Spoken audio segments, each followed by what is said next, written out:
Chapter 2363, Shocking. The venue. Silence filled the competition venue as everyone stared at Silent Wonder's Triple Moon Alchemist insignia. They could all understand Silk Moon and Yen Xiaoqian becoming advanced master alchemists, but none of them could fathom how Silent Wonder had become one as well. It wasn't easy to reach advanced master rank. Even now, very few of God's domain's superpowers had successfully nurtured an advanced master alchemist, yet Zero Wing had. It was utterly unbelievable. How is this possible? Cold Memory was shocked to see Silent Wonder's advanced master alchemist insignia. How has she been promoted so quickly? Completing the requirements to become an advanced master alchemist was easier said than done. Aside from talent, the rare resources required for research and experimentation were more than enough to give any superpower a huge headache. Dark Pursuit had only been able to supply these resources due to its control in the Moon God's world and access to precious alchemical resources. This was why Cold Memory was so confident in Dark Pursuit's ability to nurture advanced master alchemists. Any other superpower would likely run out of materials before one of its alchemists could reach advanced master rank. Zero Wing had the research workshop, but that only provided guidelines to assist the guild's lifestyle players. In doing so, it would only slightly reduce the amount of materials one would need for their experiments. Moreover, Silent Wonder had been some time away from reaching advanced master rank during their last meeting. She hadn't progressed as far as Silk Moon and Yen Xiaoqian, who had stood before the threshold to advanced master rank. Even as talented as Silent Wonder was, she should have needed another fortnight to complete her promotion, yet she had caught up with Silk Moon and Yen Xiaoqian in less than a week. Cold Memory couldn't imagine how Zero Wing had helped her accomplish the feat. Even Silk Moon and Yen Xiaoqian, who stood beside Silent Wonder, were astonished. Little sis actually succeeded? Silk Moon could not help but glance at Shifeng, who watched from the spectator stands, with a soft smile. It seems Zero Wing is quite capable, after all. Silk Moon knew better than anyone here how difficult it was to reach advanced master rank.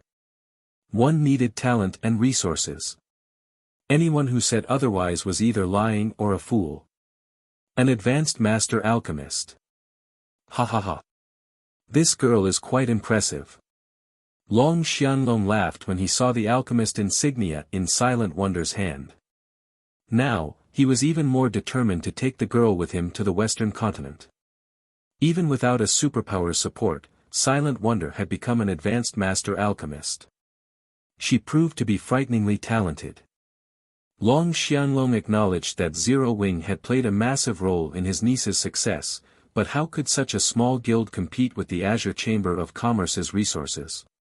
When the Duan family's members saw that Silent Wonder was also an advanced master alchemist, they watched on with grim expressions.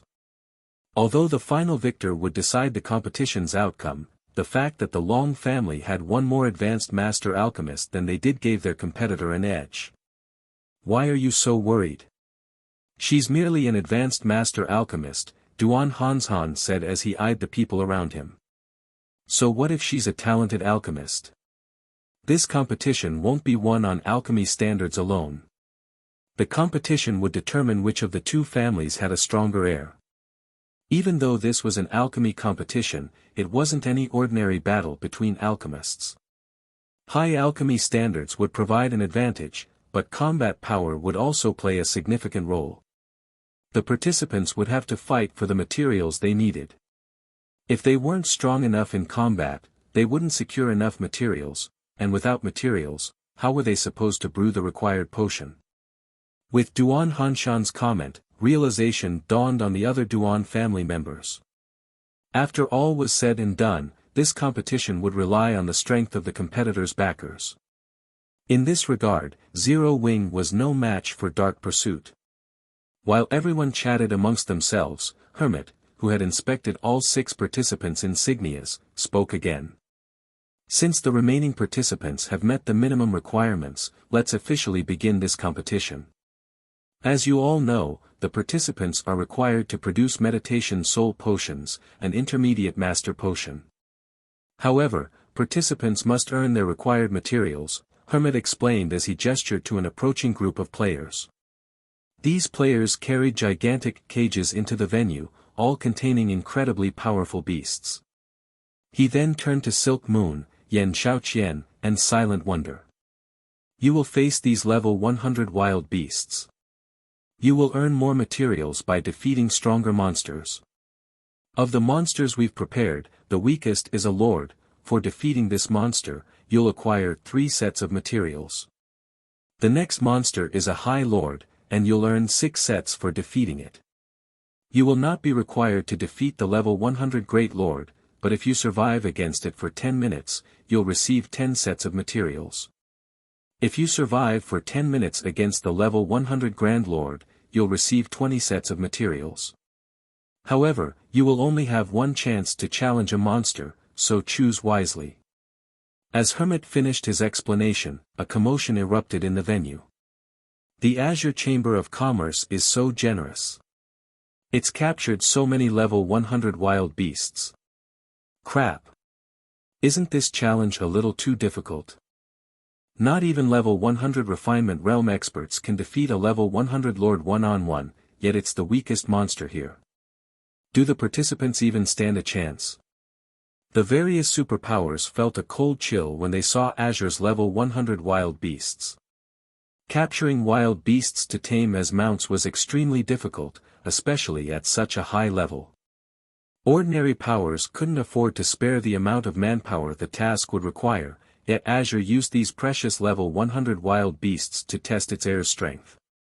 Even the various superpowers upper echelons thought this competition was absurdly difficult.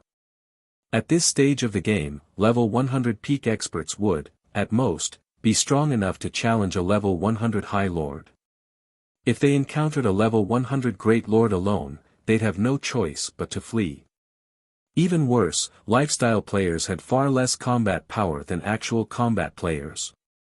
Whether or not Silk Moon and the others could fight a level 100 Lord was already questionable, not to mention a High Lord. The various superpowers members couldn't help but glance at Silent Wonder in pity. Of the 3 remaining participants, only Silent Wonder was under level 100. Other experts might be impressed that she had reached level 99, but it put her at an overwhelming disadvantage in this competition. Although there was only one level between level 99 and 100, the difference between the strength one could command at those levels was tremendous. A level 100 player would have far more control and flexibility than a level 99 player, and the difference between the basic attributes provided by equipment was just as drastic. I had never thought you'd become an advanced master alchemist before the competition as well. Had you joined Dark Pursuit, we might have been rivals in this competition. However, it seems you'll just be watching from the sidelines, Yan Xiaoqian said, chuckling. If you have to assign blame, blame yourself for being so stubborn. Rather than accept Dark Pursuit's invitation, you chose to remain with a non-superpower like Zero Wing. Everyone has constantly compared Silent Wonder and Yan Xiaoqian, assuming one of them would win this competition. However, their guilds were simply on different levels.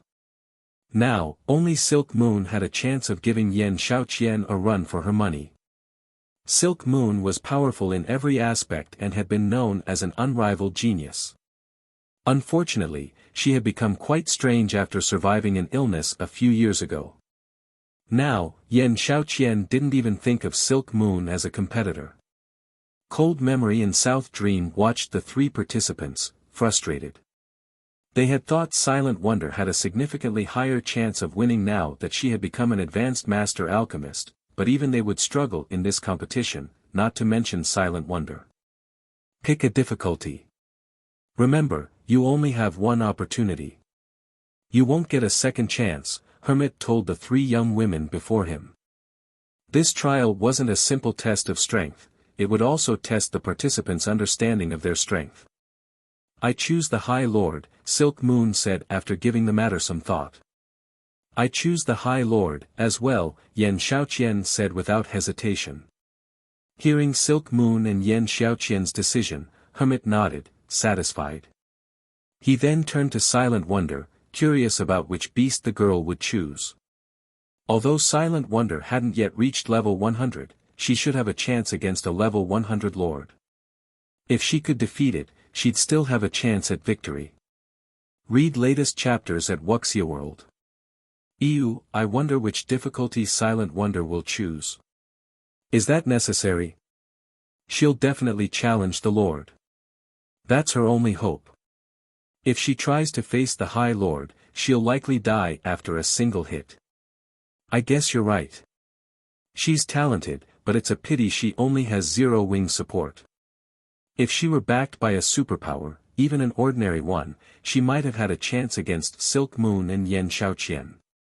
Quietly, the audience discussed Silent Wonder's situation, glancing at Shifeng with mocking sneers. So what if Zero Wing were supported by Giant's Heart? In the end, Zero Wing's weakness would be exposed before them all.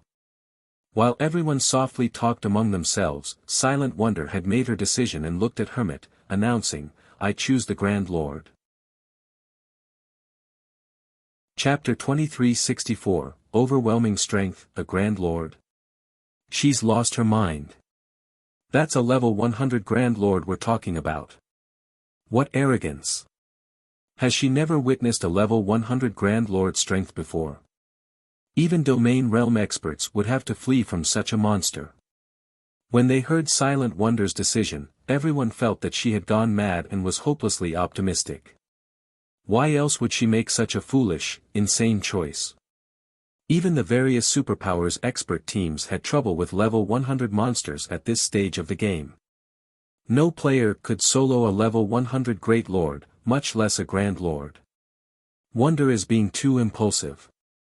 Long Xianglong could only shake his head and sigh at his niece's decision. Although Hermit had presented four choices for the competition, as someone who had fought in level 100 neutral maps, he knew that there were really only two viable difficulties.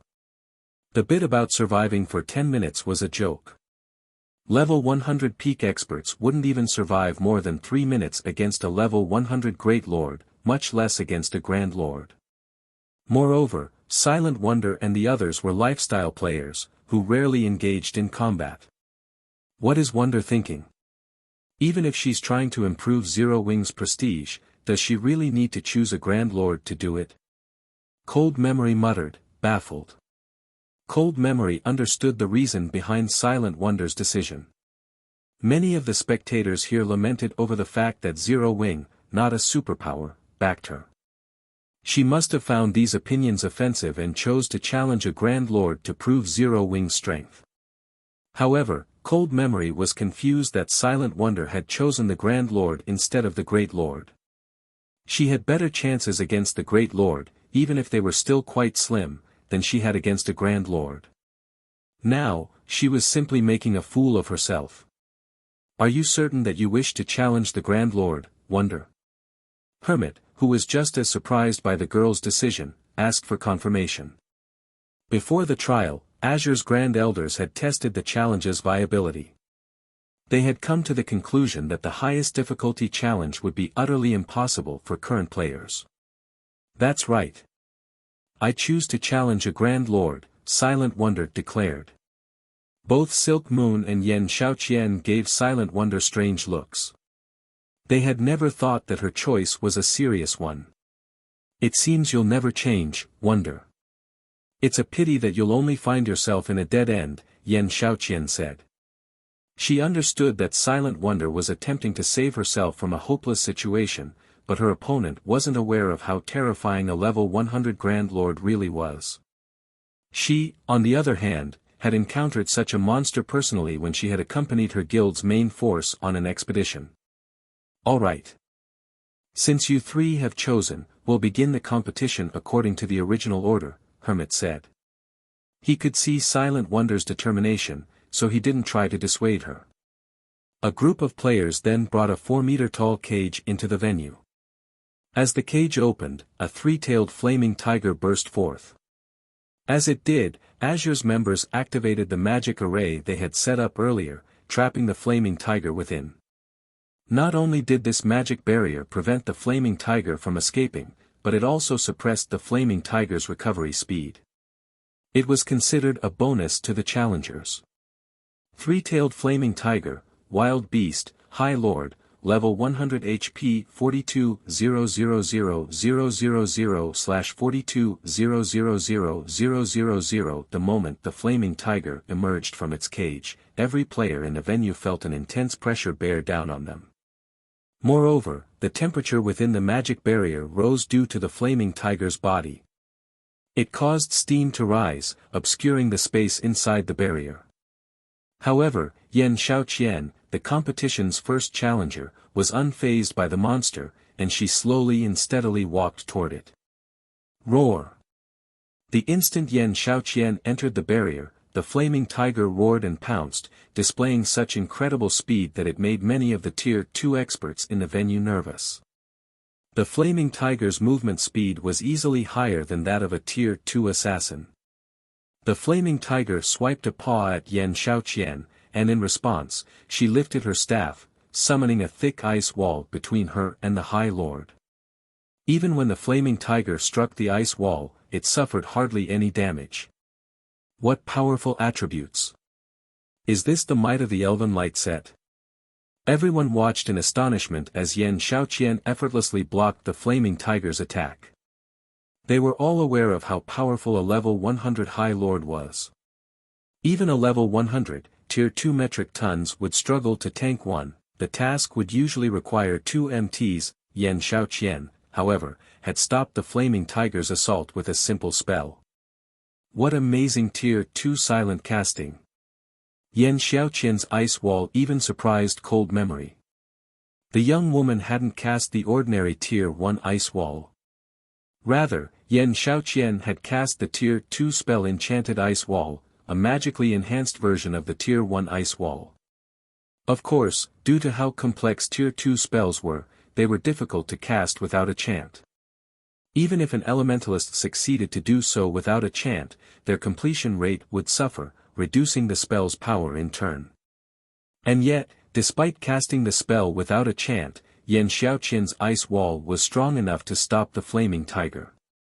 Her success was a testament to her high spell completion rate. Seeing this, Cold Memory couldn't help but feel inferior when it came to mental fortitude and control over mana.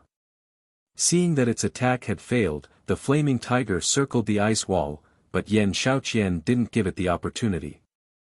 She immediately summoned several more ice walls, surrounding the flame tiger. She then double speed cast her Tier 2 spells, Earthen Spike and Frostwill arrows. With nowhere to run, both attacks slammed into the flaming tiger, and damages of over -100,000 appeared above the High Lord's head, one after another. The flaming tiger tried to break through the ice walls, but Yan Xiaoqian replaced the destroyed ice walls almost instantly. When the flaming tiger did manage to break free and attack Yan Xiaoqian, she activated Blink and teleported to a safe distance. She would then create another line of ice walls, steadily draining the High Lord's HP. The young elementalist's performance stunned the various superpowers experts. They had never dreamed that a player could toy with a level 100 High Lord like this. The way she smoothly transitioned from spell to spell was particularly impressive. It almost looked like she gracefully danced across the battlefield as she attacked and evaded. Many of the peak experts felt their scalps tingle as they watched. In the end, Yan Xiaoqian killed the three-tailed flaming tiger in less than 15 minutes. After Yan Xiaoqian emerged from the barrier, it was Silk Moon's turn. She also had to face a three-tailed flaming tiger, but since she was a Cursemancer, her attack power wasn't as high as Yan Xiaoqian's, an elementalist. Even so, Silk Moon's performance stunned the crowd as well. During her battle with the flaming tiger, she cast a variety of spells to reduce the High Lord's mobility, reaction speed, strength, and agility. To everyone's surprise, Silk Moon was also a domain realm expert. Once she had weakened the flaming tiger, the Cursemancer toyed with it as if she were playing with a kitten. Although Silk Moon's fight had lasted 5 minutes longer than Yan Xiaoqian's, she had seemed far more relaxed than her opponent. After the battle, the spectators burst into a heated discussion. Shortly after Silk Moon's fight, Azure's members brought in a 10-meter tall cage, which attracted everyone's attention immediately. Before they opened the cage, Azure's members strengthened the magic array, which became so powerful that the mana density around it increased slightly. As the cage opened, a 9-meter-tall bear walked onto the battlefield. It was covered in pitch-black fur, and runes hovered around its body. When the crowd felt the bear's frightening aura, they felt chills crawl down their spines. Dark Moon Bear, Wild Beast, Grand Lord, Level 100 HP 210-000/210-000-000. It's so strong. So, this is a level 100 Grand Lord.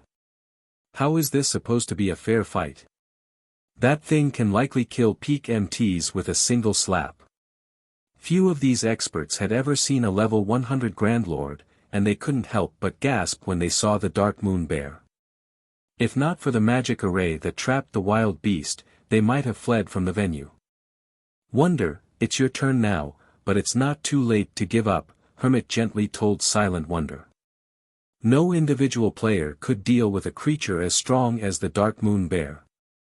Not only would players have to fight as a team to defeat this monstrosity, but they'd also have to rely on a magic array to suppress it. Trying to survive against the unsuppressed Dark Moon Bear for 10 minutes was utterly impossible for a level 99, Tier 2 player.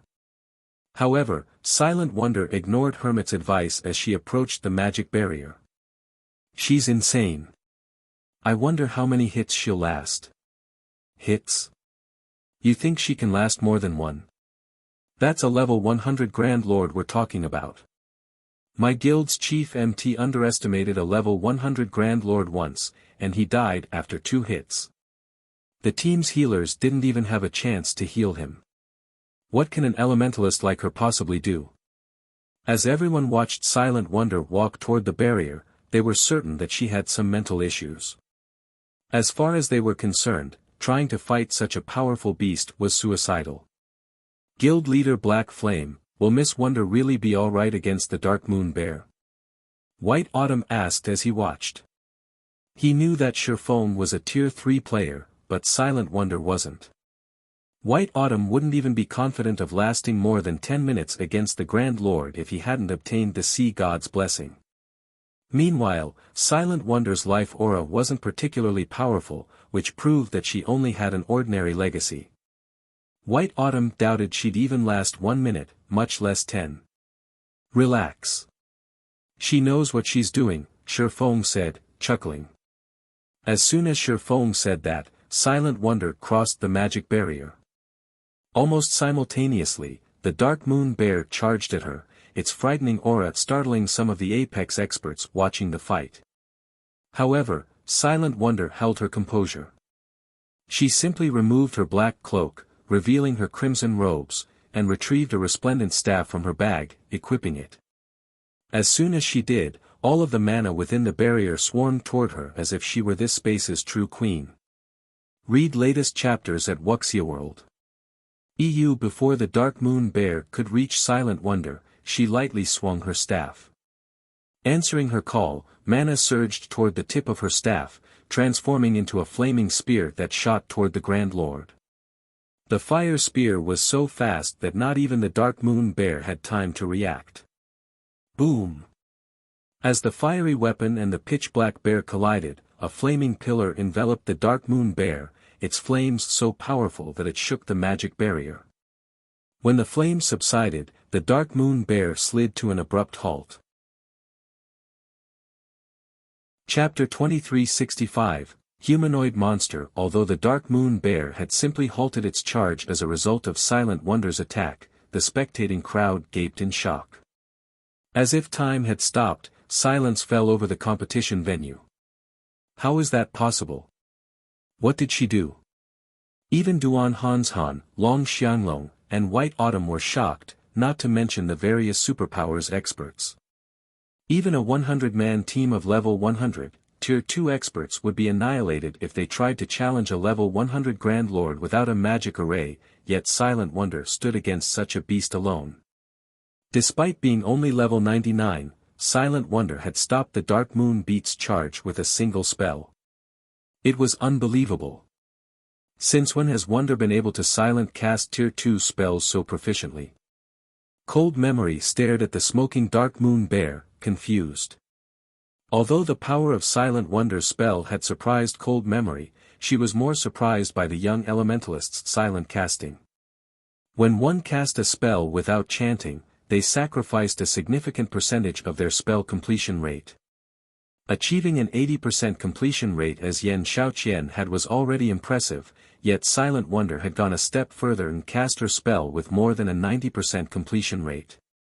Cold Memory knew this because the Tier 2 spell, Flame Spear, only generated a fire pillar on impact if the caster achieved a 90% completion rate or better.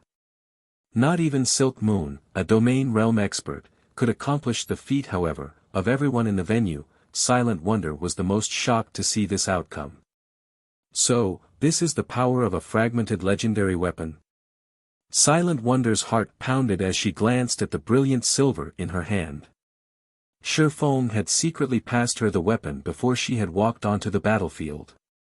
She had nearly stumbled when she had seen the staff. A fragmented legendary weapon. The various superpowers constantly searched for such a weapon, and not even the Azure Chamber of Commerce had found one, yet Zero Wing had. She had seen many powerful epic weapons, but they weren't even in the same dimension as Brilliant Silver. Setting aside the staff's attributes, Brilliant Silver's passive skills made it far stronger than an epic weapon. Thanks to soul transition, she now possessed a Tier 3 soul, and as a result, her spells were much easier to cast.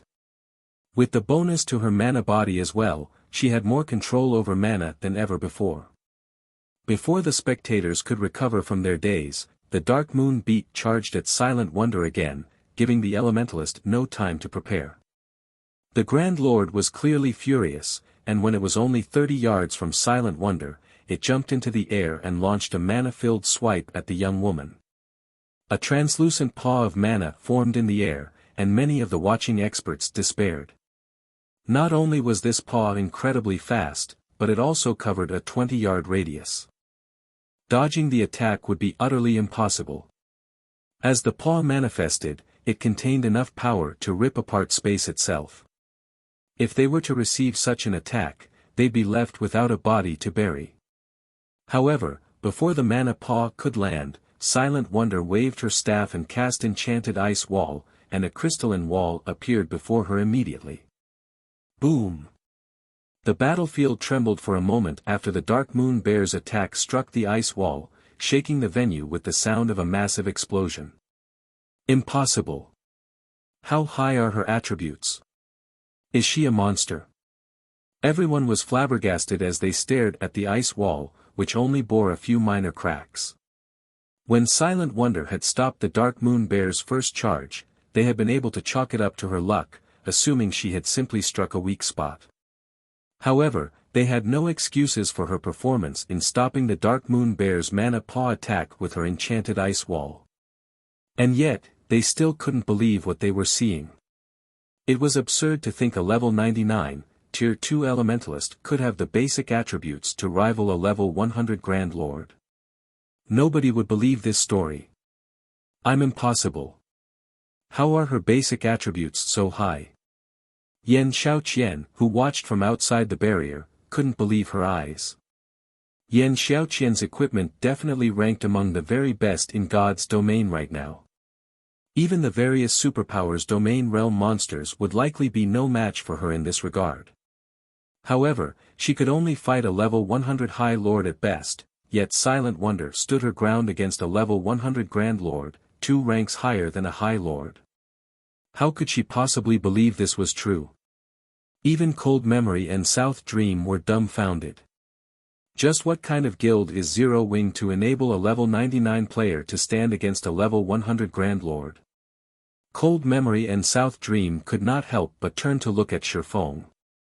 They had never imagined that Zero Wing would have such a sturdy foundation. For a time, they were overwhelmed with curiosity about the guild. Zero Wing was merely a pseudo-superpower. It had already been amazing that Zero Wing's ability to nurture lifestyle players rivaled Dark Pursuit. Now, it proved that it could procure better weapons and equipment than what Dark Pursuit could get their hands on. It was utterly unbelievable. Everyone already realized that Silent Wonder would win this competition. If Silent Wonder could block the Dark Moon Bear's attacks, surviving for 10 minutes would not be difficult. In other words, she would earn the 20 sets of materials, whereas Silk Moon and Yen Xiaoqian would only have 6 sets each. Zero Wing, is it? Meanwhile, Duan Hanshan and Long Xianglong could not help but glance Shifeng's way. First, the man had received a friendly greeting from White Autumn, and now, Silent Wonder put on an outstanding display. Regardless of their personal feelings, Duan Hanshan and Long Xianglong had to take Shifeng seriously. Rather than focus on Zero Wing, the various superpowers were curious about Silent Wonder's equipment. Her equipment is definitely extraordinary if she can block a level 100 Grand Lord's attack at level 99, one wonder what kind of equipment she is wearing. The magic runes on her robes seem to match. I suspect she's wearing set equipment, but which set? If I could get my hands on a set like that, neither my Tier 3 promotion quest nor defeating field bosses would be a problem. For a time, the various superpowers experts watched Silent Wonder in envy. If they had such incredible set equipment, they could roam level 100 neutral maps without fear. Guild Leader Black Flame, may I know what set equipment Miss Wonder is using? White Autumn curiously asked. It has gathered so much of the ambient mana. Naturally, he shared the same thoughts as the various superpowers. Such a set equipment would make killing field bosses in level 100 neutral maps so much easier. The set might even help him during his Tier 3 promotion quest. The Crimson Sunset, a Tier 2 advanced mana set equipment, Shifeng answered honestly. A Tier 2 advanced mana set equipment? White Autumn's breathing became excited. He had never realized that Zero Wing was this powerful. He had heard of mana set equipment before. It was top-tier set equipment that was even more powerful than Dark Gold set equipment, but mana set equipment was painfully rare in God's domain. Moreover, the higher the mana set equipment's tier was, the rarer it would be. As far as he knew, none of the various superpowers had a single complete Tier 2 mana set equipment, yet Zero Wing had a complete advanced mana set equipment. If he could equip Giant's Heart's Peak experts with the Crimson Sunset, they'd have a better chance of completing their Tier 3 promotion quests, as well. Vice Guild Leader White, are you interested in this Crimson Sunset? Shifeng asked. You jest, Guild Leader Black Flame. I doubt any player would turn away something like this, White Autumn said, a hint of envy and desire flashing in his eyes as he gazed at the Crimson Sunset Silent Wonder War. Read latest chapters at Wuxia World. EU, if you want one, Zero Wing has a few, Shifeng calmly stated. Zero Wing certainly needed the Crimson Sunsets, but it needed money more. Since a wealthy guild like Giant's Heart was willing to work with Zero Wing, Shifeng wouldn't mind selling the guild a few of the sets. Really? White Autumn was instantly excited about the prospect. How many sets can you sell? He had already witnessed the Crimson Sunset's effects. If he could get 2 or 3 sets for Giant's Heart, the guild's main force wouldn't have to worry about grinding in level 100 neutral maps, and he could challenge his Tier 3 promotion quest immediately. Zero Wing doesn't have many sets. Will 30 be enough? Shifeng asked after giving the matter some thought. Chapter 2366, Unexpected Harvest, 30 sets. White Autumn stared at Shifeng with wide eyes, utterly baffled.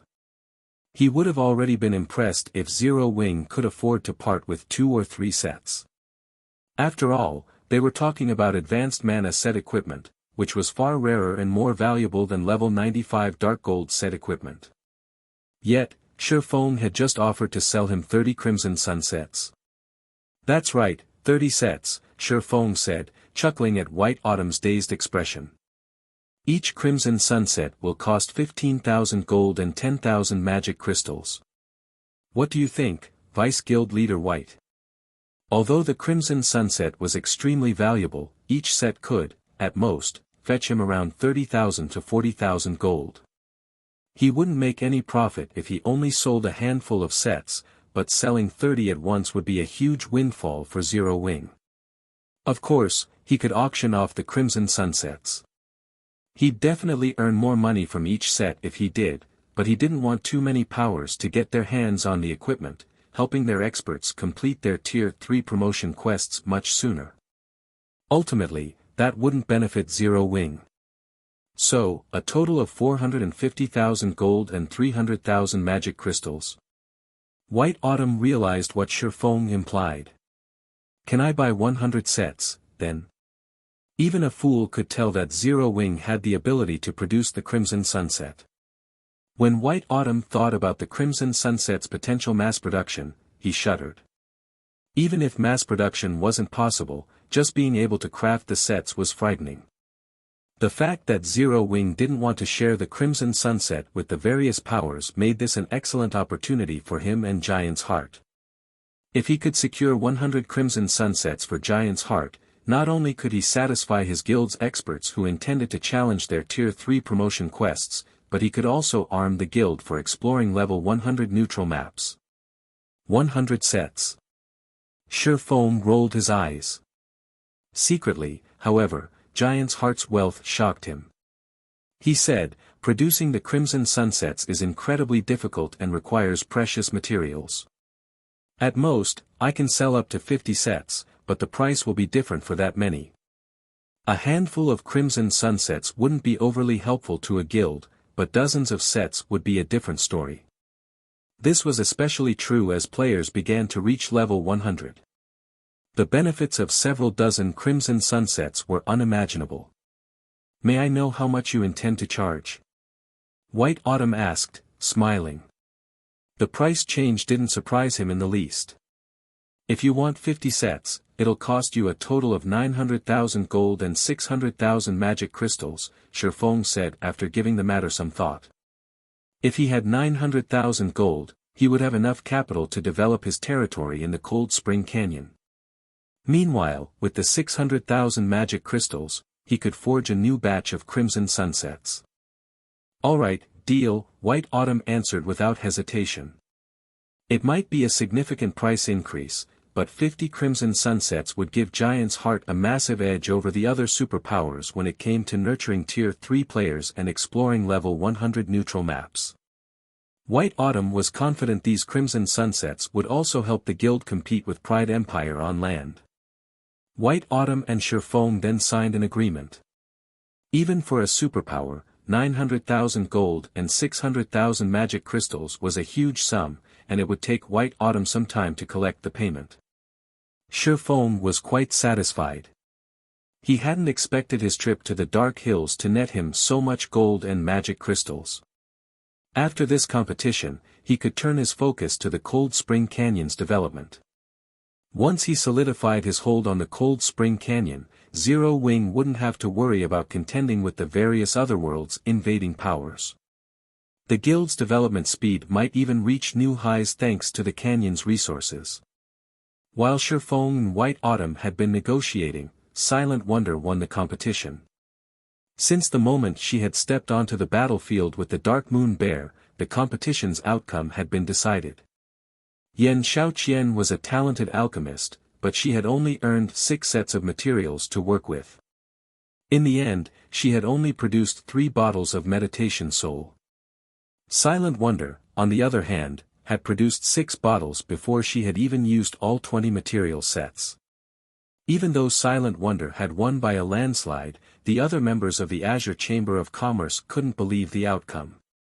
Big Sis Jade, this is our chance. Now that Silent Wonder has won, the Long family has secured its rule over Azure. Naturally, Zero Wing will benefit from this, the blue-clad assassin beside Jade Bamboo said. Although we can't become members of Azure, we can ally with Zero Wing and use Azure's channels through the guild. With how intense the competition in God's domain is becoming, I doubt Zero Wing would turn us away. The Azure Chamber of Commerce had access to both of the main continents and had even more resources on hand than some super guilds.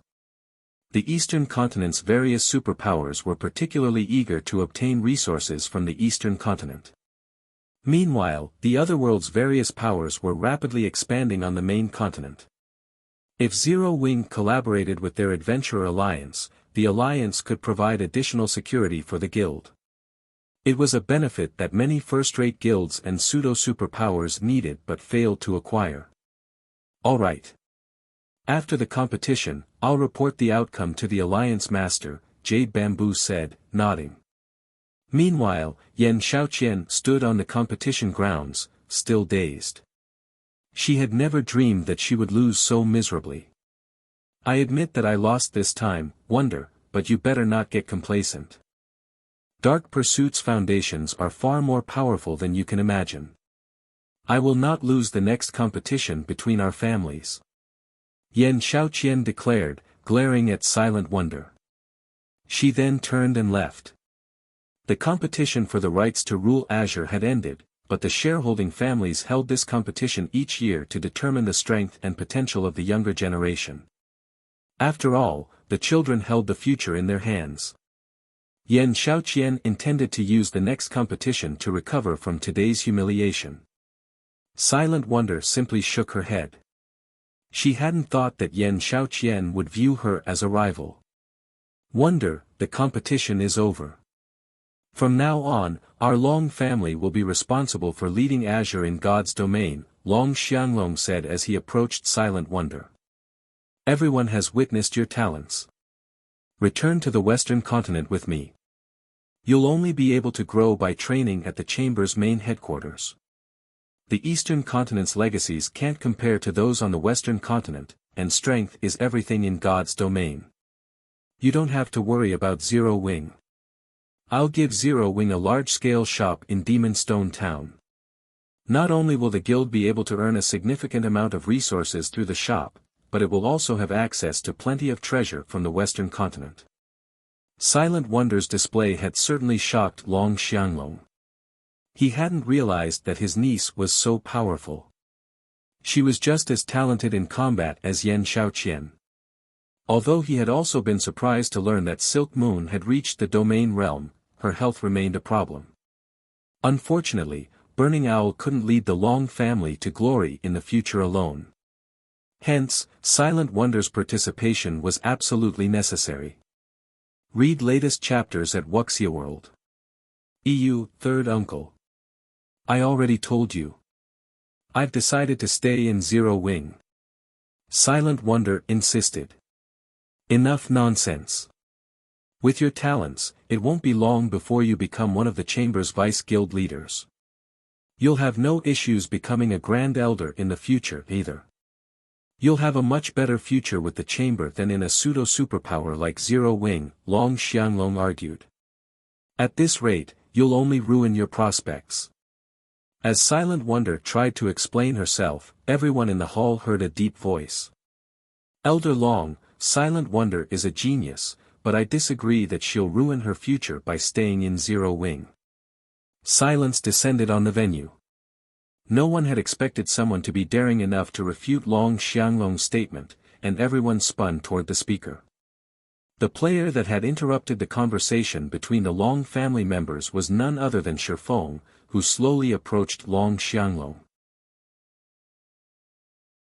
Chapter 2367, Sword King. How dare he? Everyone in the venue looked at Shifeng as if he were a fool. Long Xianglong was the strongest member of the Long family's second generation. He was even capable of contending with Hermit, and now that the Long family had secured the right to rule Azure, his status in the chamber was even higher than Hermit's and Duan Hanshan's. The various superpowers would do anything they could to befriend Long Xianglong at this point, and yet, Shifeng had done the exact opposite, destroying any goodwill he had earned from helping Silent Wonder achieve victory. There's definitely something mentally wrong with that guy, Big Sis Jade. After that outburst, Zero Wing had likely lost any access to Azure's resources, the blue-clad assassin beside Jade Bamboo said, frowning. Long Xianglong was the second most influential person from the Long family's second generation. He had the authority to decide much regarding the family's and Azure's future. Even if he decided against attacking Zero Wing after Shi Feng's offense, it was almost certain that the guild wouldn't get anything from the Azure Chamber of Commerce. Everything Zero Wing had invested in this competition was for naught. What is he thinking? Jade Bamboo felt as if she were going mad as she watched Shi Feng. Does he think that helping Silent Wonder win this competition is enough to stand on equal footing with Long Xianglong? Earlier, Duan Hanshan hadn't called Long Xianglong Lunatic Long because the man was a fighting maniac, but because of the way he conducted himself. Once Long Xianglong decided to do something, no one could dissuade him. He would try to achieve his goal at all costs. It was easy to imagine what outcome awaited Shi Feng for offending the man. Shi Feng had already secured Azure's bountiful resources for his guild, yet he had thrown that away just as quickly. Not even a fool would be so wasteful, yet Shi Feng had done so without any hesitation. Jade Bamboo had just finished her report to her alliance master and proposed a partnership with Zero Wing, too. I knew this kid wouldn't play by the rules. This is going to be interesting, Duan Hanshan said, grinning. Duan Hanshan was known for how protective he was of his faction's members in the Azure Chamber of Commerce, but he also knew how to view the bigger picture and prioritize. Long Xianglong, however, didn't. The man only prioritized his own goals, which was why Duan Hanshan didn't want to quarrel with him. While whispered discussions filled the venue, Long Xianglong turned toward Shi Feng. What? Do you think I'm wrong? Long Xianglong asked in a warning tone. With those words, everyone felt a chill crawl down their spines. Long Xianglong hadn't said much, but they could all hear his rage. They had no doubt that the man would attack anyone who dared to speak up. And yet, when Burning Owl heard the warning, he wiped the sweat from his brow and sighed in relief. Thank goodness Third Uncle didn't just attack, but Black Flame should know how to back off. Burning Owl was very familiar with his third uncle's general attitude. It always gave him huge headaches when he had to deal with the man. He had thought his third uncle would have attacked Shi Feng without a second thought. Fortunately, Long Xianglong had held back out of respect for Silent Wonder. Even an ordinary expert would realize what the man was thinking as they faced his third uncle's frightening killing intent. As long as Shi Feng had half a brain, he should know how to respond. However, Shi Feng's reply dumbfounded Burning Owl and the various superpowers upper echelons. That's right. That assumption is incorrect, Shi Feng immediately replied. Wonder might be able to develop well in Azure, but her development in Zero Wing would be just as successful. Silent Wonder's talent went without saying. Not only had she been one of the 10 great Grandmaster alchemists in the past, but she had also been a Tier 5 powerhouse.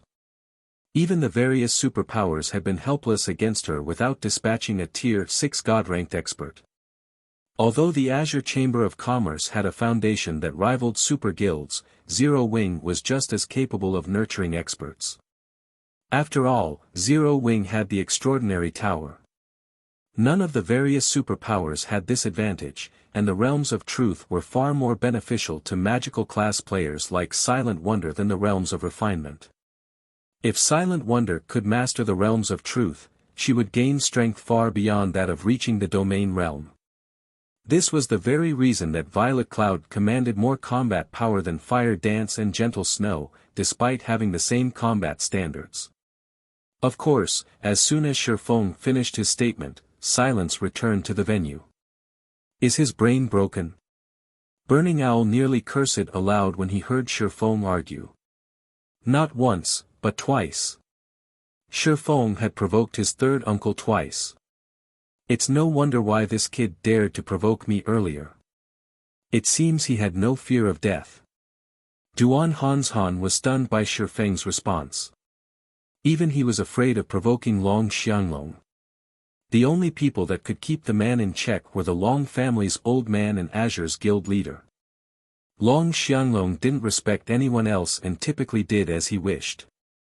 While the various superpowers' upper echelons watched, their envy of Zero Wing vanished instantly. Now, they merely laughed and ridiculed Shifeng's ignorance. Even Silk Moon, who had watched this play out in silence, gave Shifeng a strange look. "You're quite interesting, young man. I don't know how many years it's been since someone has spoken to me like that," Long Xianglong said, flashing Shifeng a wrathful grin. "You must be confident in Zero Wing's strength since you think it can help Wonder's development as much as Azure, right? In that case, why don't you show me this strength?" Third uncle. Silent Wonder rushed forward to dissuade Long Xianglong. "Do not interfere, Wonder. I want to see the standards of the guild you so favor," Long Xianglong said as he raised his hand to stop Silent Wonder. He returned his attention to Shifeng and said, "My requirements of your guild aren't high. Since you're the guild leader, you should have satisfactory combat standards. If you can survive 10 moves against me, I'll stand aside. However, if you fail, Wonder will have to leave Zero Wing. Of course, Zero Wing will still gain access to the resources it deserves. What do you think?" As far as Long Xianglong was concerned, Shifeng was an ignorant fool that had grown arrogant because he had obtained some good equipment for Silent Wonder, and Silent Wonder still viewed God's Domain as the same kind of virtual reality game of the past. She simply didn't realize the advantages the Azure Chamber of Commerce had in God's Domain. "What? Are you afraid?" Long Xianglong taunted, interpreting Shifeng's silence as fear. As Shifeng was about to speak, White Autumn suddenly stepped forward. "Is this necessary, Brother Long? Can we not allow the younger generation to make their own decisions?" White Autumn asked. Everyone was surprised by White Autumn's intervention. "What relationship does White Autumn have with Zero Wing? I can't believe he's actually willing to stand up for the guild in a situation like this," Jade Bamboo muttered as she curiously glanced at Shifeng.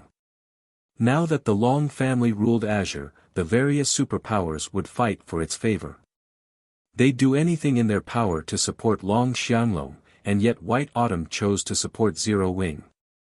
This was simply unbelievable. "Please do not try to stop this, Vice Guild Leader White. This is between us," Long Xianglong said. Although he was just as surprised, he rejected White Autumn's advice. "Brother Long, you misunderstand. I'm not trying to stand against you. I'm only doing this for your own good," White Autumn said, shaking his head as he smiled. Read latest chapters at Wuxia World. "EU, what are you trying to say?" Long Xianglong coldly demanded. "I mean that you're no match for Guild Leader Black Flame," White Autumn explained with a sigh. "I'm not a match for him." Long Xianglong laughed. "And why not? Do you think that Azure is no match for Zero Wing just because it has powerful weapons and equipment, that Azure cannot secure its own?" Long Xianglong knew that Zero Wing had powerful foundations. He could easily evaluate Silent Wonder's equipment. As Zero Wing's guild leader, Shifeng's weapons and equipment should be just as good, if not better, than Silent Wonder's, but that didn't mean that the Azure Chamber of Commerce was inferior in this regard. It is because he is a Tier 3 Sword King. Chapter 2368, Venue shocked White Autumn hadn't been loud, but everyone in the venue had heard him clearly. They immediately turned toward Shifeng in astonishment. "He's reached Tier 3. Impossible." Instinctively, they refused to believe White Autumn's claim, especially the furious Long Xianglong. He assumed White Autumn was trying to trick him. Is White Autumn joking? How can that kid be Tier 3? Not even Duan Hanshan believed White Autumn's statement had been serious. Apex experts like Duan Hanshan had been fighting to reach Tier 3 for a while, yet even now, he wasn't confident of completing his promotion quest and intended to train for a while longer. Meanwhile, Shifeng was merely the guild leader from a pseudo-superpower. He had nowhere near as much access to resources as Azure's Grand Elders. It'd already be impressive if the young man had reached level 100, not to mention Tier 3. However, Hermit suddenly stepped forward and confirmed, he is indeed a Tier 3 Sword King. Shocked silence filled the venue again after Hermit supported White Autumn's statement. Not only had White Autumn claimed that Shifeng was a Tier 3 player, but now Hermit, one of Azure's Grand Elders, agreed. Either these two men were playing a joke, or they were telling the truth. However, Hermit should have no reason to lie with his status and position. Everyone turned to stare at Shifeng, their expressions changing. Rather than seeing a simple pseudo-superpowers guild leader, they saw Shifeng as a Tier 3 powerhouse that could effortlessly slaughter Tier 2 players. It's no wonder why Hermit turned a blind eye to his earlier transgression. So, he's a Tier 3 Sword King. Realization dawned on Burning Owl. Hermit was famous for his strict nature in the Azure Chamber of Commerce. He wouldn't tolerate an outsider killing one of Azure's peak experts, yet he had done precisely that at the Dark Hills checkpoint. He had even admonished the surviving peak experts that guarded the checkpoint. Hermit wasn't trying to interfere with the two main families' affairs, he just wanted to prevent any friction between Azure and Shifeng. Tier 3. He's certainly hidden his strength, Jade Bamboo muttered. Now, she watched Shifeng with a more serious gaze. She hadn't thought that Zero Wing had such an incredible foundation. The Tier 3 promotion quest was an exceptionally difficult trial. Based on what she knew, none of God's domain superpowers had successfully nurtured a Tier 3 player yet.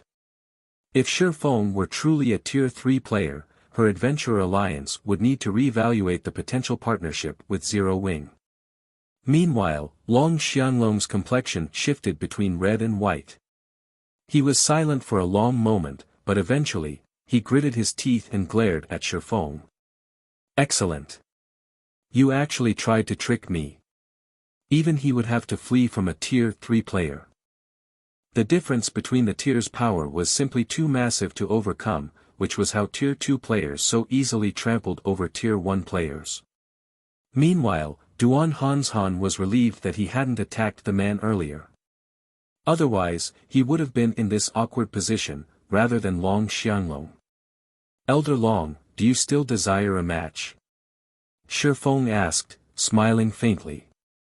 Shifeng could understand Long Xianglong's desire to drag Silent Wonder to the Azure Chamber of Commerce, but he couldn't ignore the man's insult that Zero Wing would destroy her future. If Long Xianglong wanted a match, Shifeng didn't mind showing off Zero Wing's foundations. No need. I admit that I am no match for you right now, Long Xianglong decided. However, the difference between our individual strengths doesn't prove anything. Nurturing experts require a massive amount of resources. Is Zero Wing better equipped than Azure to handle that requirement? How would we know if we don't try? Shifeng nonchalantly replied. Azure had a lot of resources, but Zero Wing wasn't as unprepared to nurture experts as it had been in the past. This was especially true now that Zero Wing had accumulated a huge stockpile of primal void stones. Once the guild constructed a combat room with those stones, it would be just as capable of nurturing experts as current superpowers.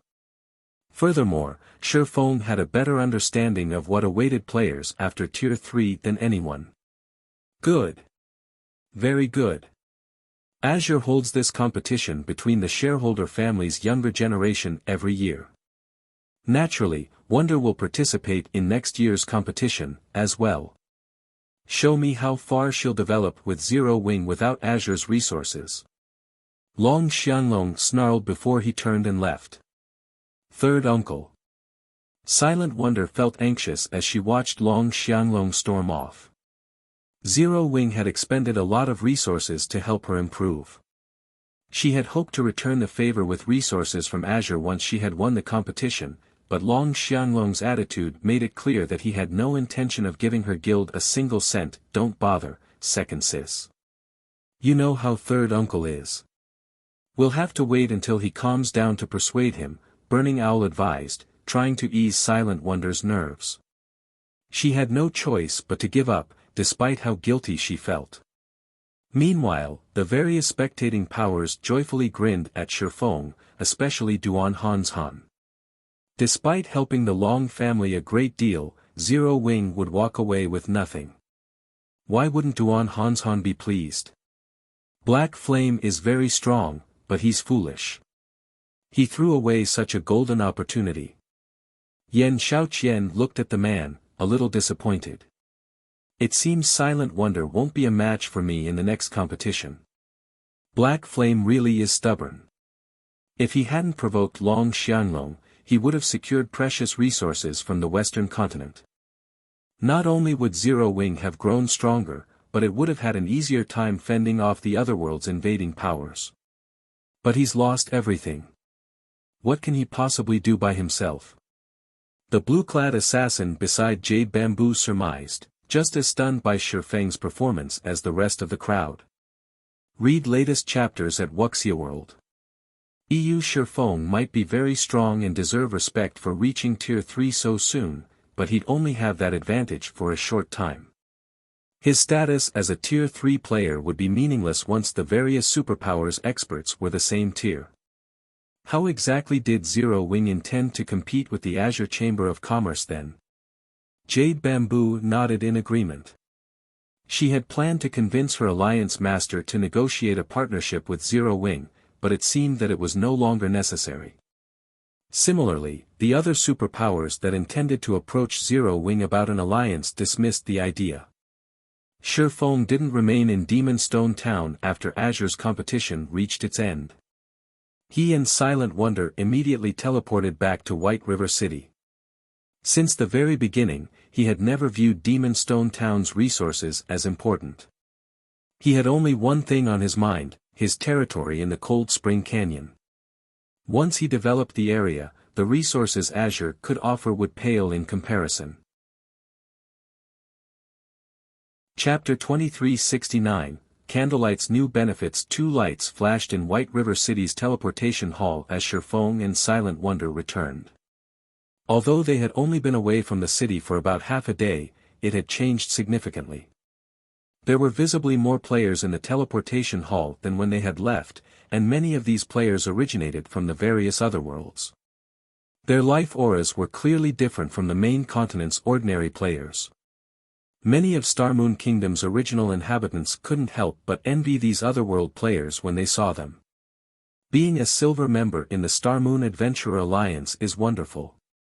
The Alliance actually lets them tag along with so many experts when questing and leveling up, a level 92 shield warrior in full level 90 mysterious iron equipment said as he watched a team walk toward the teleportation array. I wonder when I'll get promoted to silver rank. When I do, my friends in guilds will die from envy. Silver members might get excellent benefits, but becoming one of the Alliance's elites is easier said than done, one of the shield warrior's teammates, a level 93 assassin, said. Major powers from several otherworlds founded the Star Moon Adventurer Alliance recently, and they've made huge investments in the Alliance. As a result, they've substantially raised the requirements to reach silver rank. You only used to need to reach the Trial Tower's 5th floor to become a silver member, but now, you need to reach the early stage of the Trial Tower's 6th floor. That's old news.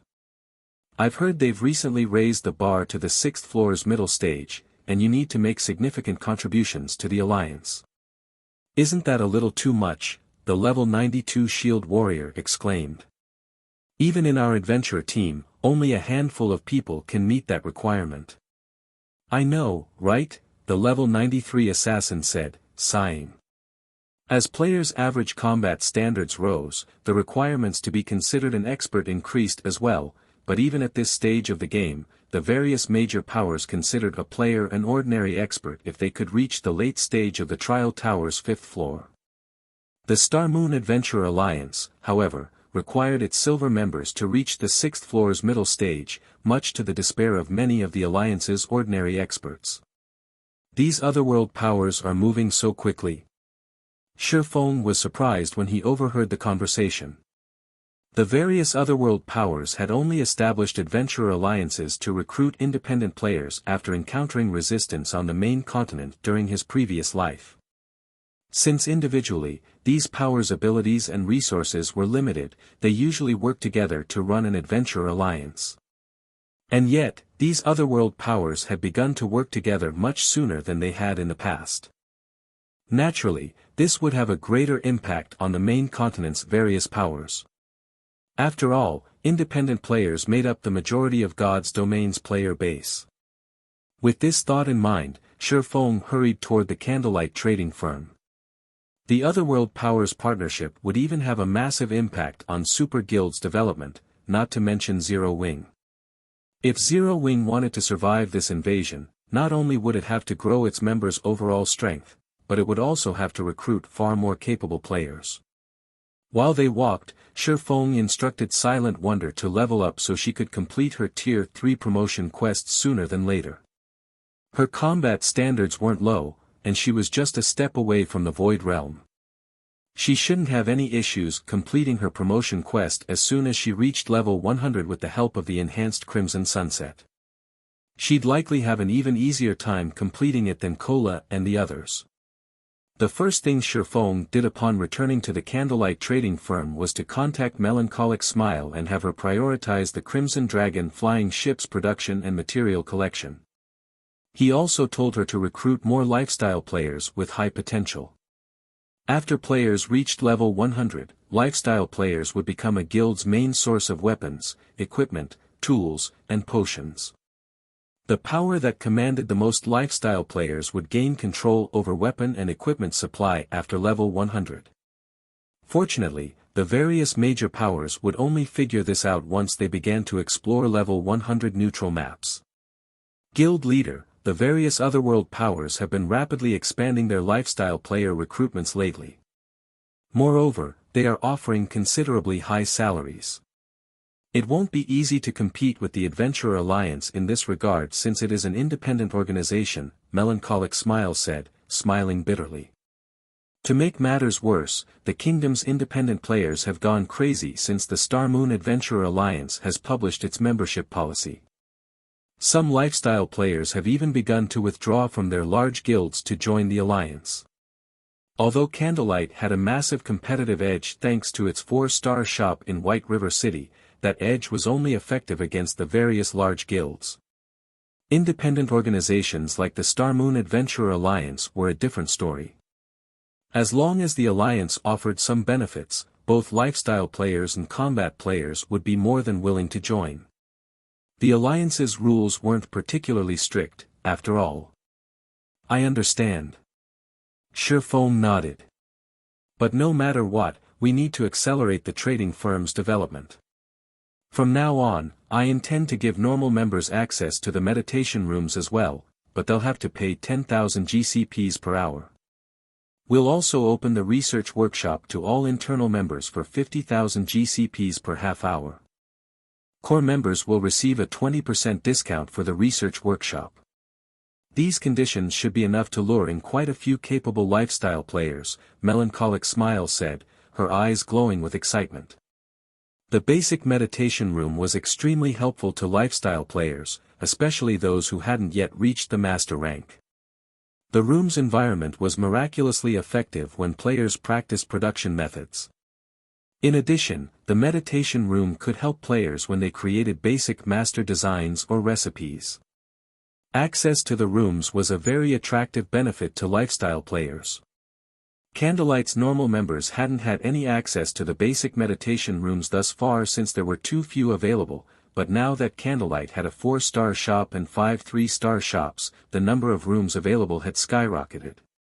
Renting some of the basic meditation rooms to the trading firm's normal members wouldn't affect the internal members' development in the least. Moreover, Candlelight wasn't strict with its normal members. Normal members were only required to produce a certain number of items every day. If lifestyle players learned that they could rent basic meditation rooms as a normal member in Candlelight, they'd lose their minds. Only 3-star shops and greater had basic meditation rooms, and at this stage of the game, very few powers had 3-star shops, most of which were superpowers. Generally, these superpowers reserved the basic meditation rooms for their master lifestyle players. Normal members had no hope of using them. Read latest chapters at Wuxia World. EU. However, Candlelight's players, regardless of lifestyle rank, would be able to rent a basic meditation room in the Candlelight trading firm. Furthermore, based on the value of Candlelight's GCPs, 10,000 GCPs were only equal to 30 gold. Renting a basic meditation room for 30 gold an hour was a bargain that lifestyle players wouldn't find anywhere else in God's domain. The various adventurer alliances might be able to offer more resources and freedom, but these factors wouldn't be nearly as helpful to a lifestyle player's development as a basic meditation room. Shifeng left Melancholic Smile to oversee the adjustments and recruitment. He then resumed the Crimson Sunset's production to help the guild's core members prepare for their Tier 3 promotion quests. After half a day of work, White Autumn's Secret visited the Candlelight trading firm to fulfill his transaction with Shifeng. In exchange for 50 Crimson Sunsets, Shifeng instantly obtained 900,000 gold and 600,000 magic crystals. I finally have enough money. Time to visit the Adventurers Association. Shifeng brimmed with confidence as he gazed at the astronomical sum of coins in his bag. He left the Candlelight trading firm immediately, heading toward the Adventurers Association. Chapter 2370, Night Division takes shape. White River City, Adventurers Association. Due to the new Star Moon Adventurer Alliance in Star Moon Kingdom, White River City's Adventurers Association had become extraordinarily lively. When Shifeng arrived, he spotted teams entering and leaving the building. Nearly half of these players were from other worlds. There were now many times more otherworld players than there had been several days ago. Moreover, every one of these otherworld players was impressively strong, with the lowest level among them level 98, while many had already reached level 99. These otherworld players' average level was far higher than the local players. There are so many people here. Has it started already? Shifeng was a little surprised as he watched the teams flow in and out of the association. The otherworld powers weren't the main continent's various powers' true opponent. Rather, it was the otherworld's general populace. When the planar passages had first opened, only the otherworld's major powers had been able to cross to the main continent since they had monopolized their respective passages. However, as the passages activated fully, not even those major powers could control them completely, and as a result, players surged toward the main continent. Competition on the main continent had already been intense, and now, as powerful otherworld players joined the fray, it was easy to imagine the impact they had on the main continent's various powers. Players would especially fight over the resources in the various NPC cities. Take the Adventurers Association, for example. There were only so many high-ranked quests available, and with an increase in player population, it was natural that players would have fewer quests to complete. If resources became less available, the various large guilds' development would slow significantly. The guilds that hadn't bothered to focus on neutral maps, in particular, would suffer. This lack of resources would be fatal to them. This was why even superpowers had fallen prey to the otherworld powers in Shifeng's previous life. Even if the main continent's ordinary powers hadn't been directly affected by the invasion, the aftereffects had been more than enough to stagnate their development. Currently, Zero Wing had a wide sphere of development. The guild even had territory in neutral maps. Zero Wing shouldn't have any issues enduring the initial otherworld invasion. However, the guild still needed to be very careful with its operations. Otherwise, Zero Wing would suffer a severe developmental blow since multiple hostile superpowers were keeping an eye on it. Thinking up to this point, Shifeng entered the Adventurers Association. Administrator Lorraine, I wish to check the status of the night draft. Shifeng addressed the elven beauty that entered the VIP reception room he occupied. The 5,000 knights were crucial to his management of the Cold Spring Canyon. Although he had spent a lot of money to draft these knights, he hadn't bothered to visit the Adventurers Association since he hadn't had enough money. Finding willing and powerful NPCs wouldn't matter if he couldn't afford to hire them. Hiring NPCs for a night division wasn't like hiring NPCs as soldiers to protect a guild town. He would not receive any subsidies from the kingdom. It was like nurturing 5,000 personal guards. Without sufficient capital, he couldn't support the night division. Now, however, he had 900,000 gold on him, which should be, more or less, enough to establish his night division. "This is the current status of your draft," Lorraine said, smiling as she handed Shifeng a thick stack of papers. He was dumbfounded when he saw the listed numbers on the summary sheet. "Aren't these results a little too amazing?" Shifeng couldn't believe his eyes. His draft had attracted 20,164 NPCs in total. Among them, 13,664 were Tier 2 Common Knights, 4,814 were Tier 2 Bronze Knights, 1,669 were Tier 2 Mysterious Iron Knights, 15 were Tier 2 Secret Silver Knights, and 2 were Tier 2 Fine Gold Knights. Shifeng had assumed he'd be fortunate to gain the interest of 5,000 NPCs with his draft. Recruiting NPCs wasn't easy, after all. Players that weren't one-star lords would have to spend 2 or 3 months to find enough interested NPCs. And yet, he had over 20,000 NPCs apply for the draft, and they were frighteningly high quality.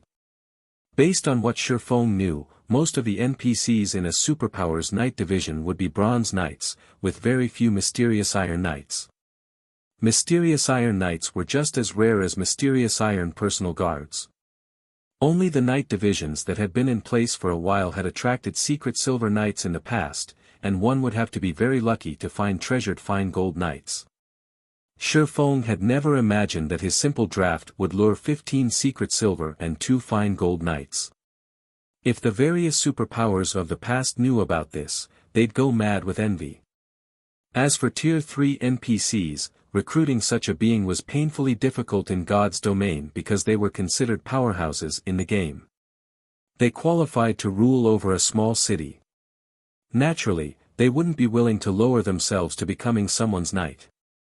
However, when Shifeng saw the prices to recruit these NPCs, his excitement vanished. The Bronze Knights only requested a weekly salary of 30 gold, with a 20 gold per week nurturing fee, but the knights of higher ranks cost far more. Mysterious Iron Knights requested a weekly salary of 70 gold and a 30 gold per week nurturing fee, Secret Silver Knights requested a weekly salary of 150 gold and 50 gold per week nurturing fee, and Fine Gold Knights requested a weekly salary of 300 gold and 100 gold per week nurturing fee. If Shifeng hired the best available knights, maintaining his knight division would cost him 336,400 gold per week. Even superpowers would choke at this amount, and that didn't even include the cost of arming these knights. "Lord Bronze Legatee, may I know who you wish to choose?" Lorraine asked after Shifeng's long silence. "I want all of the Fine Gold, Secret Silver, and Mysterious Iron Knights." "Fill the remaining slots with Bronze Knights," Shifeng said, his heart aching as he spoke. "Also, outfit the Secret Silver and Fine Gold Knights with epic equipment, and give the rest Secret Silver equipment." Fortunately, arming these knights cost as much as arming NPC soldiers. A full set of level 100 to level 150 epic equipment cost 4,000 gold, and a full set of level 100 to level 150 Secret Silver equipment cost 50 gold. Even so, it still cost him a total of 317,150 gold to outfit his entire knight division. "Very well. Your total comes to 653,550 gold coins," Lorraine announced after calculating the total cost. "Here," Shifeng said, gritting his teeth. He was reluctant, but he still paid the full amount. If he hadn't just earned 900,000 gold, he doubted he'd be able to walk out of the Adventurers Association. Shifeng finally understood why so few first-rate guilds had formed knight divisions in the past. Although it was profitable to own territory in a level 100 neutral map, the knight division was a heavy burden. If not handled carefully, a first-rate guild would easily go bankrupt. Only superpowers could afford to maintain a knight division without major repercussions. Now that you have hired your knights, please prepare their accommodations in your territory as soon as possible. If they do not have suitable accommodations, they may dissolve their contracts, Lorraine warned Shifeng after she received the payment. At the moment, there wasn't even a town in Cold Spring Canyon. That won't be a problem. I wish to transfer Stone Forest City to my new territory now, Shifeng said. He then handed another 50,000 gold to the elven administrator. Once players had a land of their own, they had the authority to transfer a guild town or city to the area. Of course, the transfer had a price, which would depend on the target size. Transferring a basic city like Stone Forest City would cost 50,000 gold, while if one transferred an advanced town, they'd only have to pay 10,000 gold. Read latest chapters at Wuxia World. EU mainstream players had already reached level 95, while most experts were, on average, level 97. They weren't far from level 100. Once players reached level 100, they wouldn't be allowed into the bottomless abyss. Although the bottomless abyss had bountiful resources, it would become drastically less useful to players as time passed, and as a result, Stone Forest City's daily income continued to decrease. Rather than let the city rot in the bottomless abyss, Shifeng would benefit from transferring it to a level 100 neutral map as soon as possible. That won't be a problem. We'll send people to transfer your city immediately, Lorraine said as she accepted the 50,000 gold. She retrieved a map of the Cold Spring Canyon, smoothing it down on the table. Where do you wish to place I want to transfer it here, beside Cold Spring Lake, Shifeng said as he pointed at one of the mountaintops near the lake. Very well. The transfer will be completed in 1 hour, Lorraine informed him once she had confirmed the destination. Once Shifeng had settled his affairs with the Adventurers Association, he promptly returned to the candlelight trading firm to wait. At the same time, Stone Forest Town abruptly disappeared from the bottomless abyss, leaving a bunch of confused players in an empty plot of land. Chapter 2371, Abyss Shaken, What Happened? Why am I outside? Where's the city? Crap. I just got here, and it just disappears. The players forced out of Stone Forest City looked around them in confusion. Stone Forest City was the most prosperous city in the bottomless abyss. Even though the various superpowers had established their own guild towns in the regional dungeon, these guild towns were nothing compared to Stone Forest City, especially when it came to training. Stone Forest City provided enough mana density that it was a holy land for training. Moreover, players could recover their exhausted stamina and concentration far faster in Stone Forest City than in the superpowers guild towns. Many teams that explored the bottomless abyss relied on the city as their resting point, including teams from the superpowers that had their own guild towns. This made Stone Forest City the most popular resting area in the bottomless abyss. And yet, the city had just disappeared. Even players from the Dark Knight Empire's various major powers were stunned, not to mention the independent players. None of them had expected Stone Forest City, the closest resting area to the bottomless abyss's second floor, to suddenly vanish. Has something happened to Stone Forest City? Since the city disappeared once everyone was teleported out of it, Zero Wing must have transferred the city elsewhere. Transferred Stone Forest City elsewhere. Is Zero Wing insane? Does the guild want the bottomless abyss's resources? All of the various major powers members had their guesses regarding the city's abrupt disappearance, and they all reported back to their superiors. For a time, the various powers in the bottomless abyss were in an uproar. Stone Forest City had become irreplaceable in the bottomless abyss. Almost every power that wanted to explore the regional dungeon had to use the city, or their progress would fall behind their competition. Naturally, as one of the city's shareholders, the secret pavilion immediately received the news. What is Zero Wing doing? They moved Stone Forest City without mentioning it to us. Don't they know that this is a crucial moment for conquering the bottomless abyss? Yuan Tiexin's expression darkened as he read the latest report. Currently, the various superpowers were frantically trying to explore the bottomless abyss's third floor. The loot in that area was incredibly important. Not only did the third floor's monsters drop plenty of top-tier, level 95+ weapons and equipment, but they also dropped a ton of magic crystals. There was even a higher chance to obtain 7 luminaries crystals on that floor. Very few maps in God's domain could offer as abundant loot as the bottomless abyss's 3rd floor. Moreover, since the planar passages had opened, the situation on the main continent had become painfully tense. A war of unimaginable scale could break out between powers at any time. Even the secret pavilion had to prepare.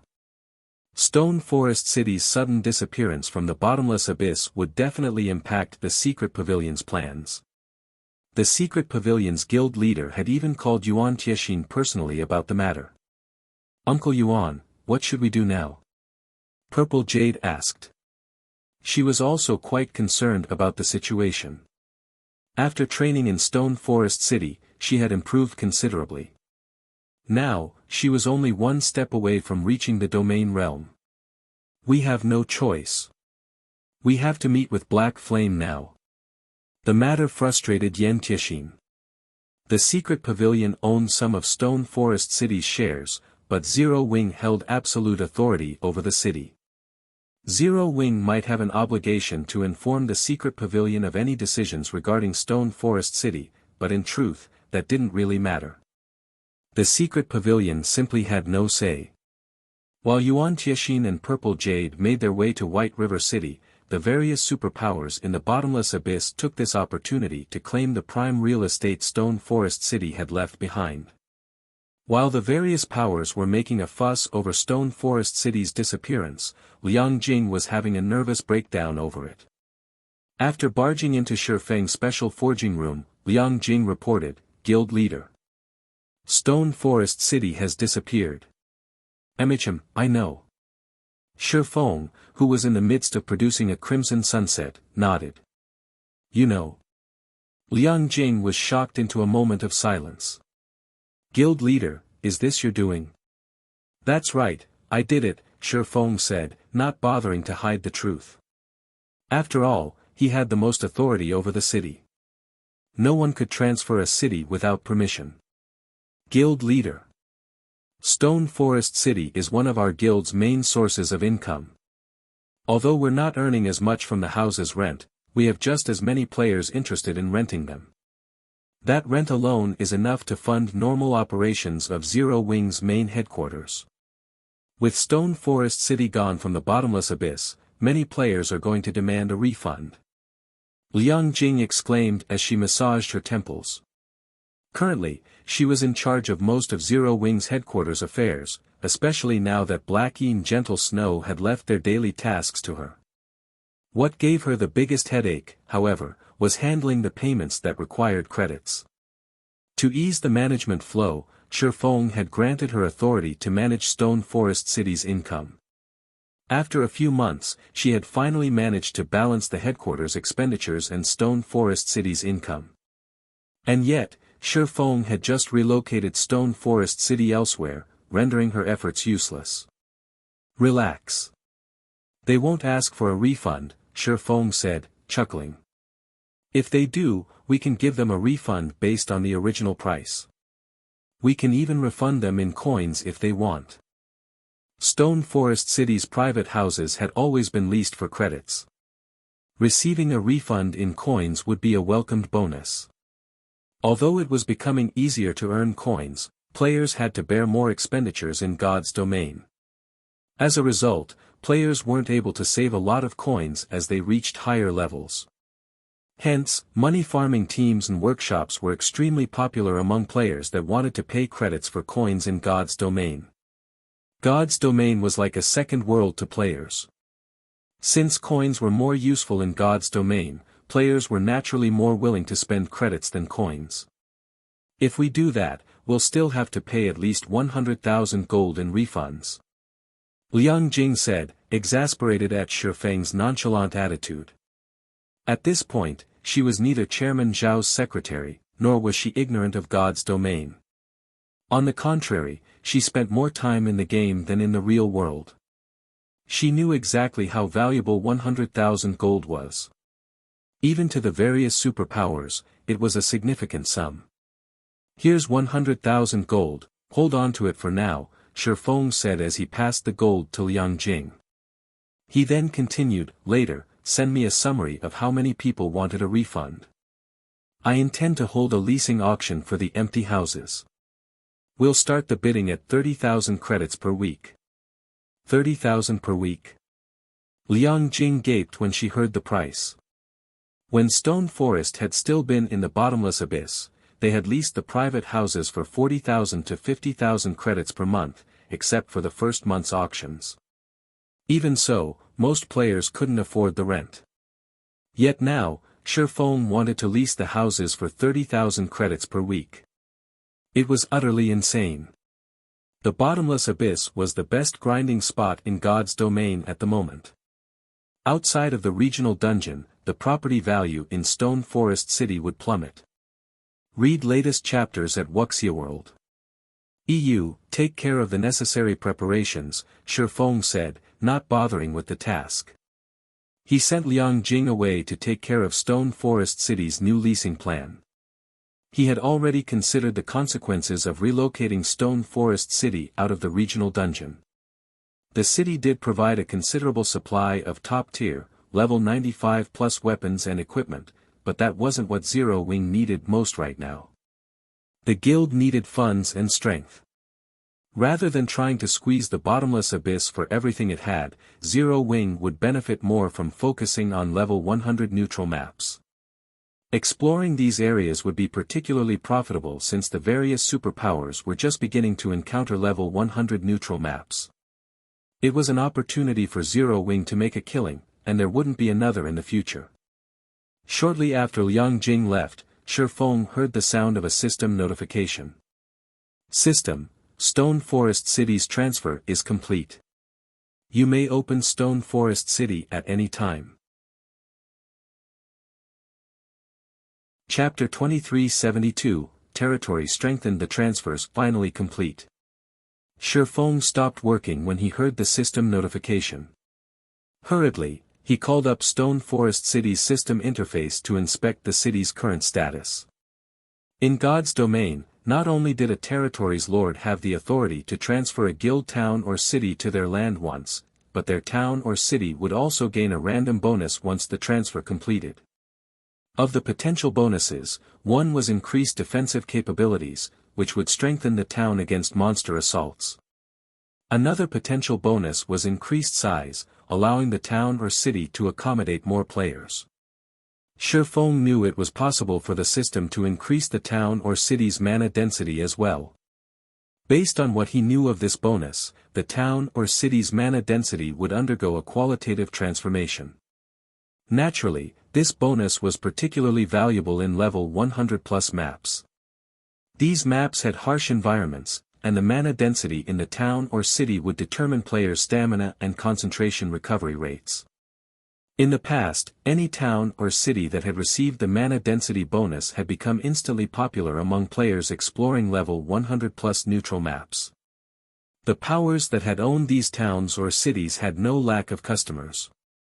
After calling up Stone Forest City's system interface, Shifeng browsed through the lines of data until he found what he was looking for.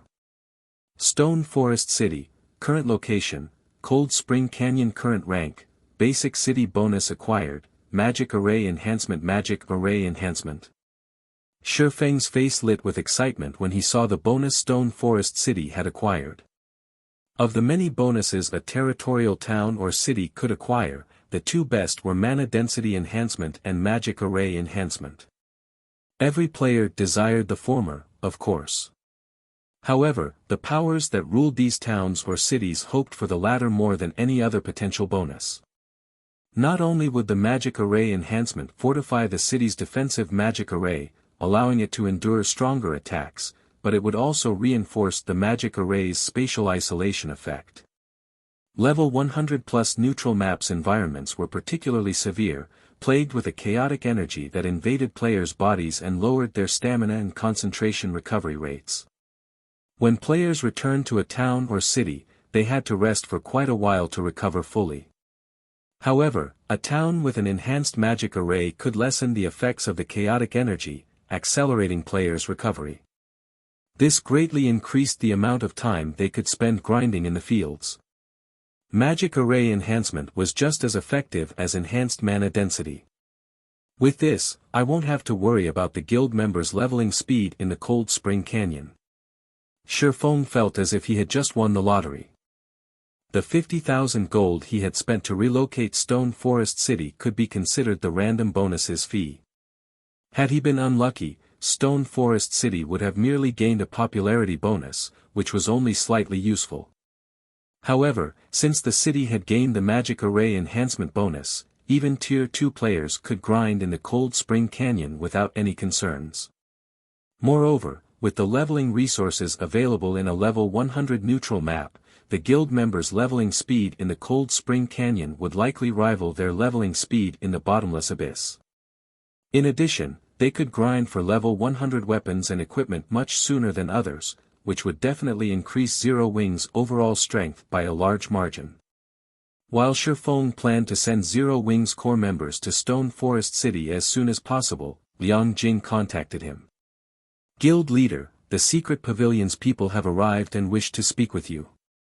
By the looks it, this seems urgent. Do you want to meet them now?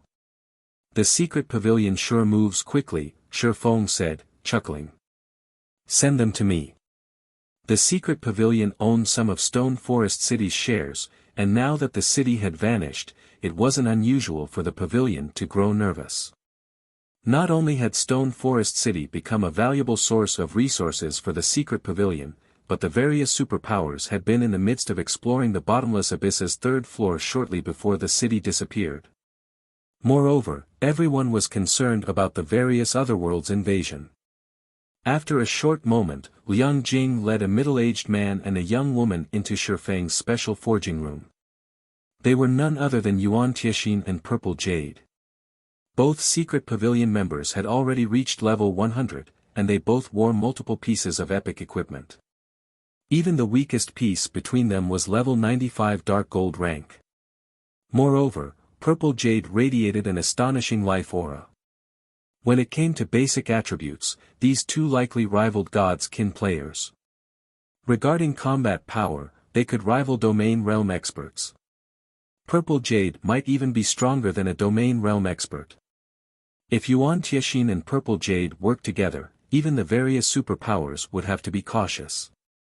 However, they showed no sign of the arrogance experts of their caliber usually possessed as they entered the room. On the contrary, they looked upon Shifeng with awe and admiration. They had already learned that Shifeng had been promoted to Tier 3, and they knew his strength transcended that of Tier 2 players. Now, he was a powerhouse that even the various superpowers would have to be careful of. I assume you two are here to ask about Stone Forest City? Shifeng said, getting straight to the point. That's right, that's exactly why we've come, Yuan Tiexin said, nodding as he gave Shifeng a confused look. We're in the final stages of exploring the Bottomless Abyss. The third floor is a treasure trove of top-tier, level 95 weapons and equipment. Why has Zero Wing given up on the regional dungeon and relocated Stone Forest City? You know that the situation on the main continent has become more complicated. The various otherworld powers have begun to set their sights on various areas of the continent. A large-scale war will break out in the near future. Everyone has been frantically preparing for it. Meanwhile, due to Stone Forest City's sudden disappearance, some superpowers have begun to question the secret pavilion's abilities. Our guild leader is hoping that Zero Wing has an explanation for this. Of course, I do, Shifeng said, chuckling. But before I tell you, I was wondering if the secret pavilion can help me with something. Yuan Tiexin was a little exasperated with Shifeng's reply. They had come here to demand answers of the man, yet he asked them for help before he'd offer an explanation. May I know what you need help with, Guild Leader Black Flame? Yuan Tiexin asked after taking a deep breath. It's simple. I'd like to ask the secret pavilion to revoke Starlink's membership in the secret chamber of commerce, Shifeng calmly stated. Read latest chapters at Wuxia World. EU Starlink constantly targeted Zero Wing, particularly on an economic front. However, since a powerful corporation backed Starlink, and the guild had access to the secret Chamber of Commerce's connections, his guild couldn't effectively retaliate. If Zero Wing could cut off one of Starlink's income sources, the enemy guild would be much easier to deal with economically. Yuan Tianxin and Purple Jade were stunned, staring at Shifeng as if he were a fool. Setting aside Starlink's current position in the chamber, why would we do something so fruitless even if the secret pavilion had that power? Guild leader Black Flame. You should know that every member is an important resource for the chamber. We cannot remove Starlink over one city, Yuan Tianxin answered seriously. As far as Yuan Tianxin was concerned, Shifeng must have lost his mind. Stone Forest City was an excellent asset, but even if it were still located in the bottomless abyss, it wasn't so valuable that the secret pavilion would revoke Starlink's membership for it. Even if Zero Wing offered all of the city's shares, the secret pavilion would refuse. What if Stone Forest City were located in a level 100 neutral map? Shifeng asked, smiling. Chapter 2373, New Stone Forest City. When Yuan Tianxin and Purple Jade heard Shifeng, they froze. His statement felt like a curse to both of them. Is this true, Guild leader Black Flame? Snapping out of his daze, Yuan Tianxin couldn't hide his excitement as he gazed at Shifeng. Even his breathing had become a little rushed. He showed none of the composure someone of his status should possess. The various superpowers were doing all they could to explore level 100 neutral maps. These areas would help prepare their players for their Tier 3 promotion quests, which made them desperate. However, these maps' environments were incredibly harsh, and the effects these environments had on players couldn't be mitigated with simple potions. Most importantly, the monsters in level 100 neutral maps were far too dangerous. These problems were giving the various superpowers huge headaches and preventing them from making any considerable progress. Although the various superpowers had considered transferring their guild towns to a level 100 neutral map, doing so required a town transfer token that was specific to level 100 neutral maps. Based on the superpowers reports, obtaining such a token was impossible at the moment. Only super large-scale team dungeons in level 100+ neutral maps dropped the item. Exploring level 100 neutral maps was currently a huge problem. Raiding a large-scale team dungeon in these maps was nothing but a dream at this stage of the game. And yet, Shifeng had just told him that he had relocated Stone Forest City to a level 100 neutral map. Why wouldn't Yuan Tianxin be astonished? If what Shifeng said were true, the secret pavilion would have a much greater advantage when it came to developing level 100+ players. Of course, Shifeng said, smiling. Is the secret pavilion interested in my condition now?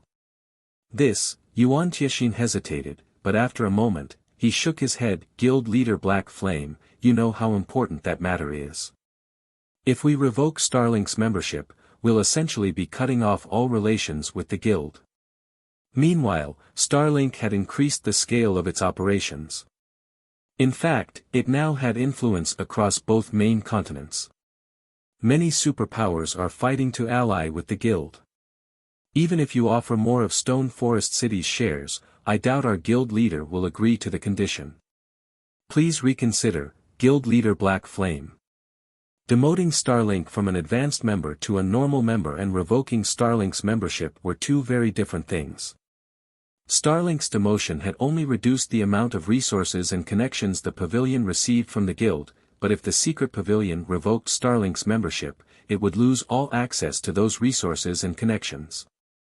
Zero Wing had absolute authority over Stone Forest City and could refuse to open the city to the public, which would prevent the city from earning income, and the secret pavilion would lose access to the city's benefits. Unfortunately, the secret pavilion found those losses more acceptable than losing access to the resources and connections Starlink could provide. In the long run, Starlink's resources and connections would benefit the secret pavilion far more than some convenience when exploring a level 100 neutral map. That's a pity. Yuan Tianxin's answer didn't particularly surprise Shifeng. He then calmly asked, I intend to make a trip to Stone Forest City. Would you like to accompany me, Elder Yuan? We'd love to, Yuan Tiexin said, nodding enthusiastically. Since Yuan Tiexin accepted his offer, Shi Feng gave his two guests temporary access to teleport to Stone Forest City. Meanwhile, Purple Jade started a private conversation with her companion. Uncle Yuan, are we really going to the city? She asked. She could tell what Shi Feng was trying to do right now. He likely wanted to show off the city before they'd officially make a decision, but in her opinion, the act was futile. The benefits a guild city could provide and those from an alliance with a superpower were on entirely different levels. There was no need to consider Shi Feng's request. Of course, we're going. Yuan Tiexin said, smiling. Black Flame may be immature, but he has relocated Stone Forest City to a level 100 neutral map. It is best if we go and inspect the situation for ourselves.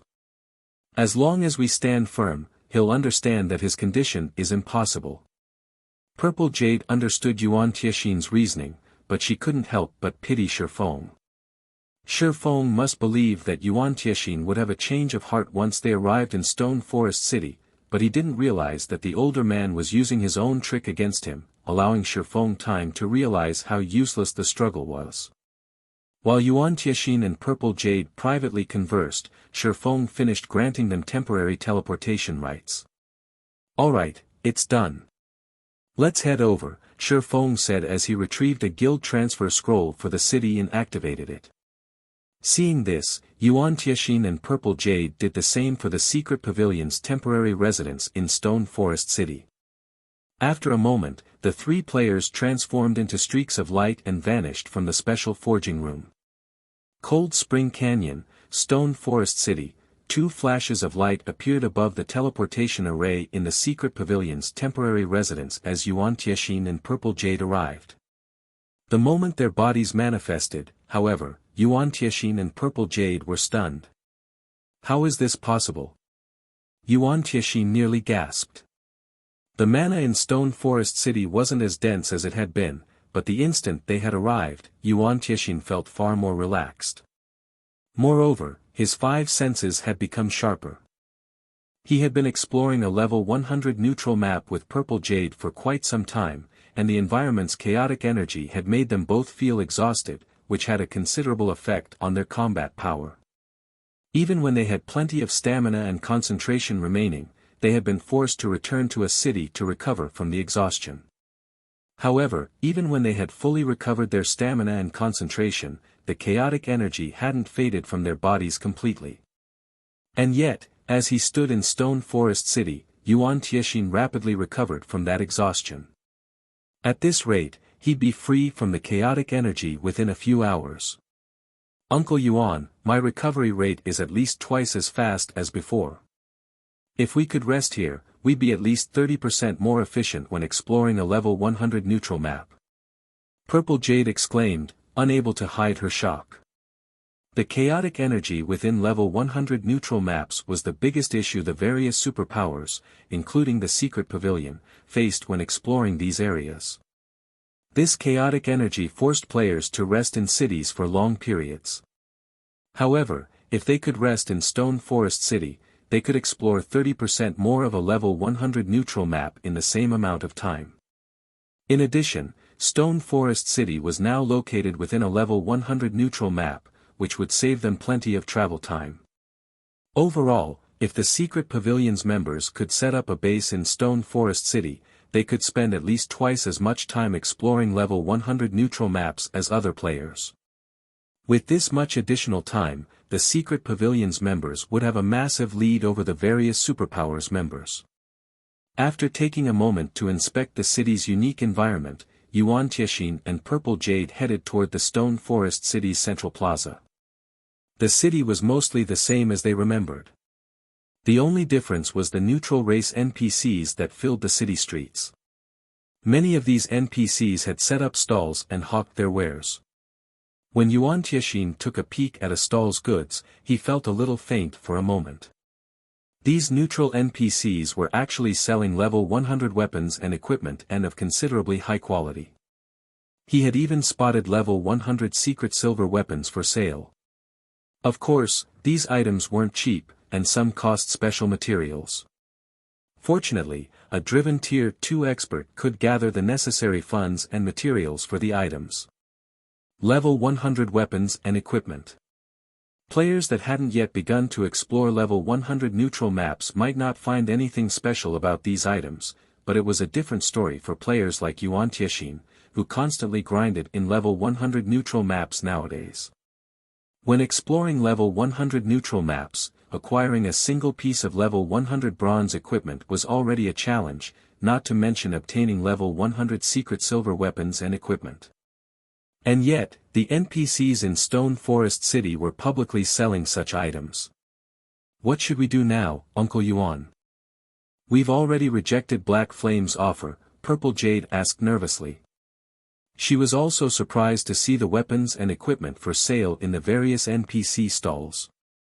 She had never expected Stone Forest City to become this amazing. If the Secret Pavilion's members could operate out of Stone Forest City, they'd complete their Tier 3 promotion quests far faster than the various superpowers.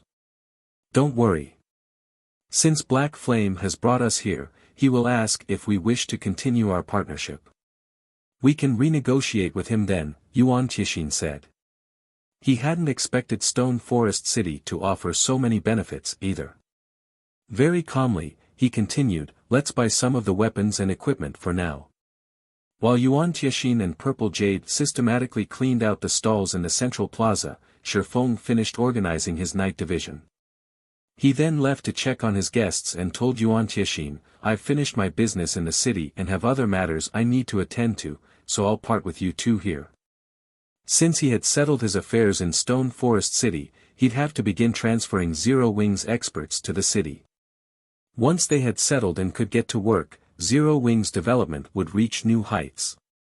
Shifeng then pulled a return scroll for White River City from his bag and began to activate it. Yuan Tiexin was stunned. He hadn't thought that Shifeng would be so indifferent, not even bothering to ask how they felt about the city. He certainly hadn't expected Shifeng to act as he did. Please wait, Guild Leader Black Flame. Yuan Tiexin shouted as Shifeng unfurled his return scroll. Is there something else you need, Elder Yuan? Shifeng asked, giving the older man a strange look. It's about the condition you mentioned earlier, Yuan Tiexin said, exasperated. We'd like to renegotiate. If Zero Wing can offer more of Stone Forest City's shares, we might be able to agree to the condition. I'm afraid that won't be possible. Zero Wing will not hand over any more of Stone Forest City's shares. If the Secret Pavilion must still reject my condition, I'll have to accept the unfortunate answer, Shifeng said, instantly rejecting Yuan Tiexin's offer. With the enhanced magic array in Stone Forest City, Zero Wing's development speed would skyrocket. Even if Zero Wing couldn't cut off one of Starlink's main sources of income, it wouldn't be long before his guild could strike back at Starlink. Hence, he had no reason to give away more of Stone Forest City's profits.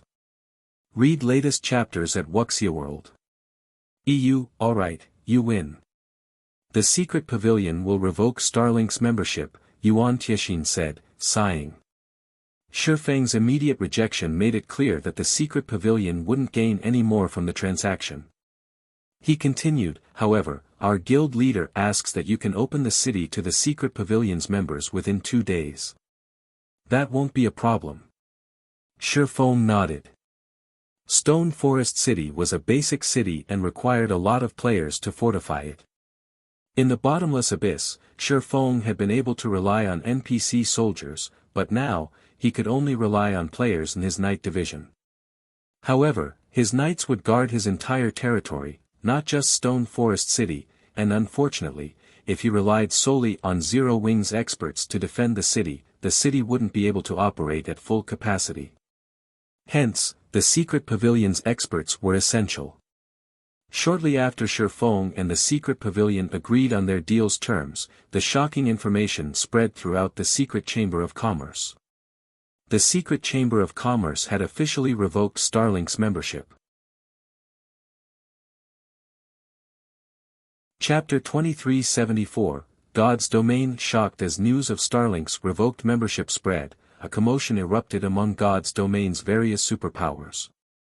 What's going on? Starlink got kicked out of secret. Is the secret pavilion crazy? Maybe they sent the revocation letter to the wrong guild. That Starlink we're talking about. Not only has it recently annexed a bunch of top adventurer teams and workshops, but it's also recruited many retired peak experts. It's the strongest among the up-and-coming superpowers, and Starlink had influence on both main continents. Why would the secret pavilion even think of revoking Starlink's membership? The various superpowers fell into heated discussions about the secret Chamber of Commerce's sudden internal announcement. They all felt as if the secret pavilion were playing some kind of prank. Many of God's domain's chambers of commerce were trying to recruit Starlink to obtain the resources and connections it had to offer. By revoking Starlink's membership, not only would Secret grow weaker, but it would also strengthen its competitors. This would only harm both the Secret Chamber of Commerce and the Secret Pavilion. Dark Knight Empire, Dark Knight City. The Dark Knight Empire's various powers were in an uproar over Starlink's revoked membership, particularly Crimson Emperor and Unyielding Soul. Starlink's departure from the Secret Chamber of Commerce was a huge loss for both Starlink and the Secret Pavilion, but particularly for Starlink. The Secret Pavilion's influence spanned across the main continent, and few could rival its sales connections and resources. Otherwise, the Secret Pavilion wouldn't have been a publicly acknowledged transcendental power in God's domain. Without the Secret Pavilion's support, Starlink's development speed would slow considerably. It wouldn't be surprising if this incident reduced Starlink's income by over 30%. This was a huge blow to Starlink. Hart, do you know what exactly happened between the Secret Pavilion and Starlink? Illusory Words, one of Crimson Emperor's vice guild leaders, asked as she privately contacted Unyielding Heart. No one in my guild has a clue. What about your side? Unyielding Heart said, shaking his head. The situation made him restless and curious. The Starline Corporation supported Starlink, and the guild had partnered with quite a few superpowers. Most importantly, Starlink was developing on both the eastern and western continents, which gave the guild unimaginable status and influence in the Dark Knight Empire. And yet, the Secret Pavilion had removed Starlink from the Secret Chamber of Commerce. It was unbelievable. The fact that the Secret Pavilion had done this meant that something must have happened between it and Starlink, but Unyielding Soul hadn't been able to learn any details about the situation. We don't know anything either. Not even our spies in Starlink have a clue, Illusory Words said, frowning. The Secret Pavilion has always maintained a neutral stance regarding the Secret Chamber of Commerce. I have never heard of Starlink provoking the Secret Pavilion either, yet it abruptly revoked Starlink's membership. It's possible that Starlink has provoked some transcendental existence, and the Secret Pavilion was forced to make this move. If we don't get to the bottom of this, the Dark Knight Empire will become a very dangerous place to develop. The various otherworld powers had been rapidly spreading across the continent, and it was only a matter of time before a massive war erupted between the main continent's powers and those from the various otherworlds. The main continent's resources were limited, after all, and some people were destined to be eliminated. Seeing a superpower like Starlink in such a situation, if Unyielding Soul and Crimson Emperors, lesser superpowers, were not careful, their names could be permanently removed from God's domain. I know. That's why I've already tasked people to poke around in the Secret Pavilion. It shouldn't be long before we have an answer, Unyielding Heart said, nodding. He, too, understood how severe the matter was. Since some mysterious power, which was strong enough to force the Secret Pavilion to abandon Starlink, had arrived, ordinary superpowers like them wouldn't have a place in the Dark Knight Empire if they weren't careful and accidentally provoked this mysterious newcomer. Unyielding Heart wasn't overly surprised that a new, mysterious power had arrived. The planar passages were open now, and although he didn't understand much about God's domain's multiple otherworlds, those he was familiar with were strong enough to make him shudder. It wasn't entirely impossible that some otherworlds had a secret power he didn't know about. While Crimson Emperor and Unyielding Soul fervently investigated the matter, other empires and kingdoms' superpowers did the same. This incident had sparked a passionate discussion in the Fire Dragon Empire, one of the continent's 4 great empires. The empire's various superpowers thought it best to take greater precautions during their important operations.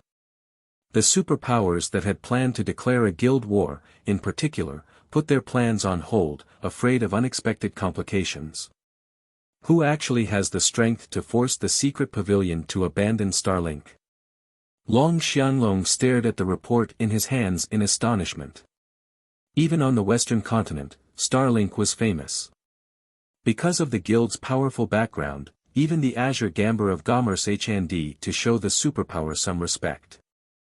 And yet, without warning, the secret pavilion had abandoned Starlink. Even Long Xianglong found the situation a little unsettling. Should we warn Second Sis about this, Third Uncle? Burning Owl asked with a serious expression. If a power could force the secret pavilion to revoke Starlink's membership, it was an even greater threat to the Azure Chamber of Commerce. Yes, notify her, Long Xianglong said after giving the matter some thought. The situation on the eastern continent is more complex than we assumed. For the foreseeable future, you and your team should continue to grind in the level 100 neutral maps here. If anything happens to Wonder, I want you to lend her a hand, so her development doesn't stagnate. Don't bother to help Zero Wing, however. Since that kid dared to make such a boastful declaration before me, I want to see his guild struggle on the eastern continent. Not only had the planar passages fully opened, but some mysterious power with such strength had also arrived on the eastern continent. In Long Xianglong's opinion, as long as Burning Owl didn't secretly help it, a pseudo-superpower like Zero Wing would soon fall. Burning Owl had no choice but to nod in agreement, although he couldn't help but pity Zero Wing. Zero Wing had gone to great lengths to help Silent Wonder win Azure's internal competition, yet in the end, it failed to gain any benefits from Azure. Now, a major threat shook the eastern continent. If Zero Wing weren't careful, it would be removed from God's domain. Elsewhere, Shifeng had returned to White River City's candlelight trading firm. To prepare for Stone Forest City's grand opening, he wanted to produce as many Crimson Sunsets as possible to ensure that the guild's core members could roam the Cold Spring Canyon without issues. Otherwise, they wouldn't be able to do anything, even with Stone Forest City's support. Zero Wing wasn't like the various superpowers, it didn't have a lot of experts that could fight level 100+ monsters. If Zero Wing wanted to develop quickly by relying on the Cold Spring Canyon, it would need to nurture a group of experts that could survive in the area. Without enough strength, Zero Wing could only helplessly stare at the canyon's abundant resources. Read latest chapters at Wuxia World.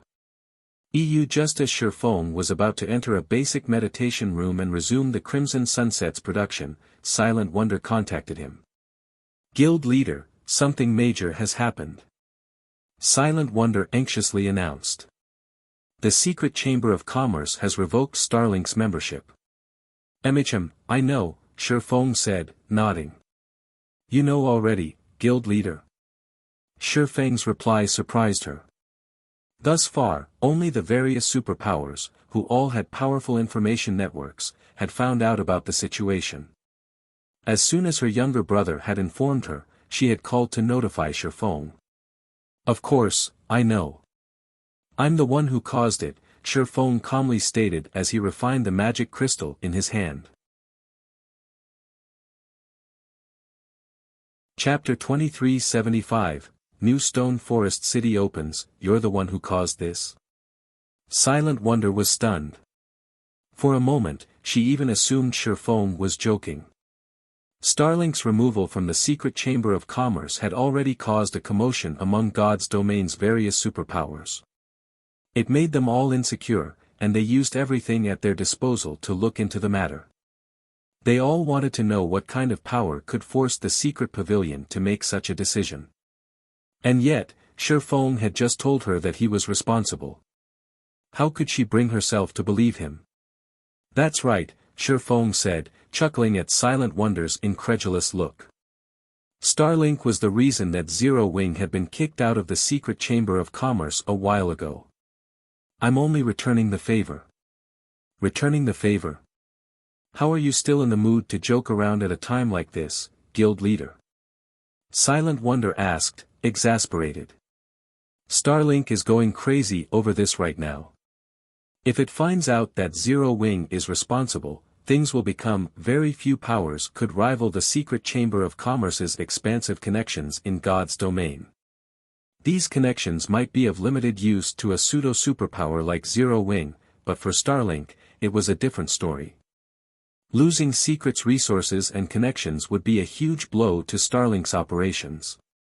Coins and resources were the foundation of a guild's development, and without enough of both, it'd be surprising if Starlink didn't regress, let alone continue to dominate as a superpower. This incident would likely force Starlink to delay or cancel most of its plans. It would suffer unimaginable losses. If Starlink found out that Zero Wing was responsible for its removal from Secret, it would do everything in its power to annihilate the smaller guild. It wouldn't hold back as it had thus far. This time, Zero Wing had damaged Starlink's foundation, and practically every superpower in God's domain had heard about the incident. Starlink would become a laughingstock if it didn't retaliate. However, Starlink wasn't the same guild it had been in the past. Based on what Silent Wonder had learned from the Azure Chamber of Commerce, not only had Starlink grown stronger after the planar passage's opening, but it had also formed close alliances with a few otherworld superpowers. Recently, Starlink's shadow had stretched across adventurer alliances that had been rapidly developing in the main continent's various kingdoms and empires. Now, even the Fire Dragon Empire's super guilds were wary of Starlink. These up-and-coming adventurer alliances were impressively powerful. They might not look like it during peaceful times, but if they decided to move against a particular power, they could easily deal a devastating blow. God's domain's various large guilds had a lot of members, but most of the materials these guilds needed for their normal operations came from independent players, which were the majority of God's domain's player base. As long as Starlink paid the adventurer alliances it secretly supported a small price, it could sever any power's source of resources. While Silent Wonder tried to figure out how she could keep this horrific information secret, the various superpowers received reports from their spies in the secret pavilion. Zero Wing was responsible for Starlink's removal.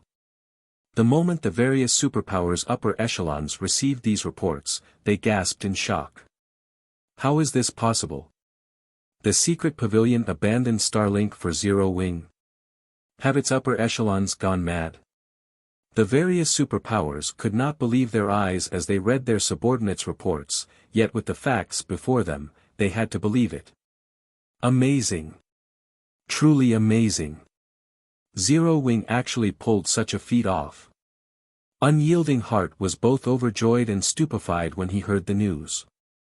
Neither Unyielding Soul nor Crimson Heart had been able to move against Starlink, yet a pseudo-superpower like Zero Wing had dealt an unprecedented blow. It was unbelievable. The secret chamber of commerce had been as precious as an arm to Starlink, and now that it had lost Secret's connections and resources, it had lost that arm. Even if Starlink retained its strength, its development speed would slow significantly. Zero Wing is actually this powerful? Illusory words read her subordinate's report in confusion. Although Zero Wing's performance in the Dark Knight Empire had been extraordinary, the guild shouldn't be capable of threatening Starlink's foundation in her opinion. Starlink was supported by the Starline Corporation, after all. And yet, Zero Wing had just severed one of Starlink's main income sources. She doubted that even Starlink's upper echelons had ever imagined that events would unfold like this. It's no wonder why that kid so boldly rejected me. So, his guild has the secret pavilion support. Long Xianglong was greatly surprised when he discovered the perpetrator for Starlink's removal from the secret chamber of commerce. However, his surprise quickly turned into disdain as he sneered and hissed, "It's a pity the guild's efforts are a waste. Starlink cannot be stopped by a single tier 3 player. The secret pavilion will pay for its foolishness, as well." Long Xianlong knew a little regarding the conflict between Zero Wing and Starlink. Although losing the secret Chamber of Commerce's connections and resources was a major loss to Starlink, the setback wouldn't cause the organization's fall. Long Xianlong, who spent his time on the Western continent, knew this. Starlink had already sent the majority of its manpower and resources to the Western continent to establish a foothold, and as a result, it had lacked those assets on the Eastern continent. Now that Starlink's position in the West was secure, Zero Wing's recent actions were tantamount to suicide. As for the secret pavilion, Long Xianlong found its decision to abandon a superpower like Starlink to be utterly foolish. Third uncle, since Zero Wing is responsible for such a major incident, Second Sis will definitely run into trouble. Should I head over there now? Burning Owl asked. Read latest chapters at Wuxia World. He only had a moderate impression of Zero Wing, and he agreed with Long Xianlong about Silent Wonder returning to the Azure Chamber of Commerce. She'd have more space to develop in Azure, and if she remained in Zero Wing, she'd never reach her true potential. I doubt Zero Wing will last much longer. Head over there with your team, Long Xianlong said, nodding, sending Burning Owl to Star Moon Kingdom. Long Xianlong wasn't the only one with such thoughts.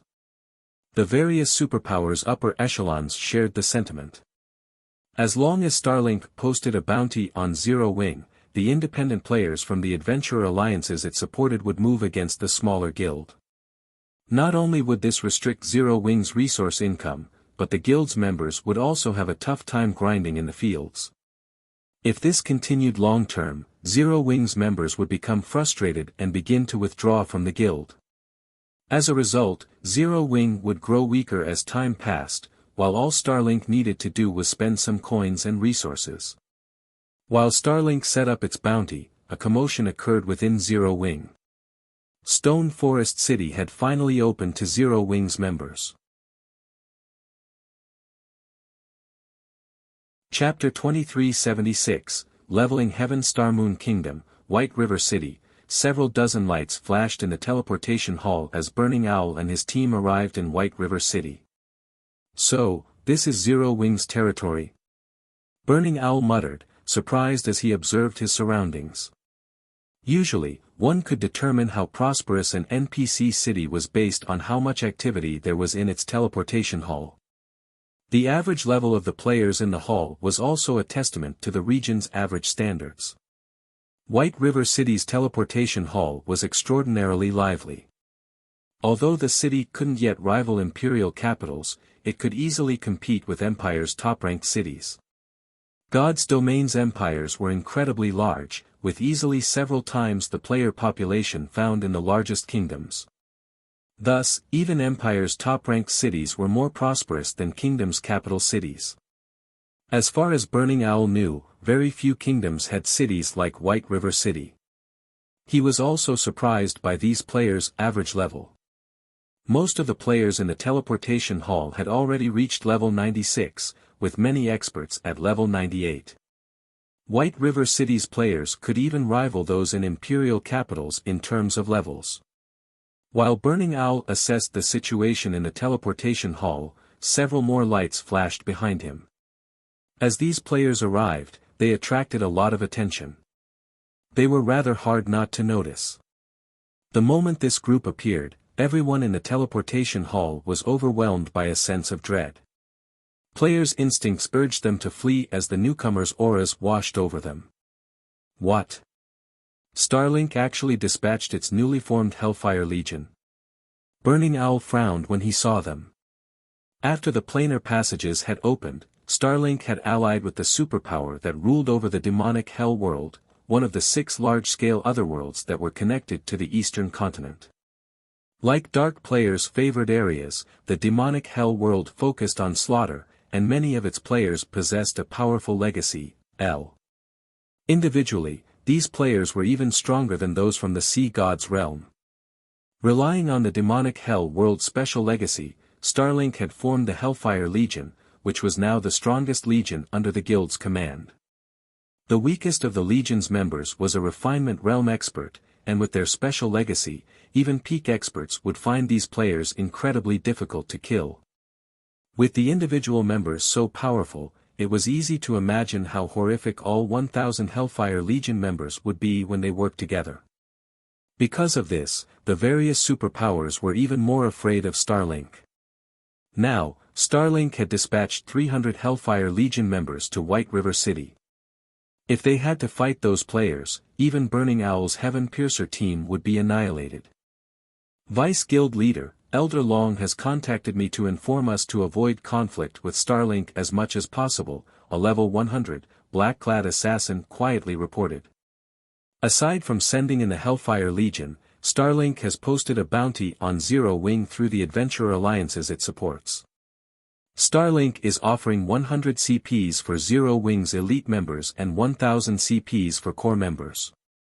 The guild is even offering half of the posted bounty to players who can prove they've assisted with the kills.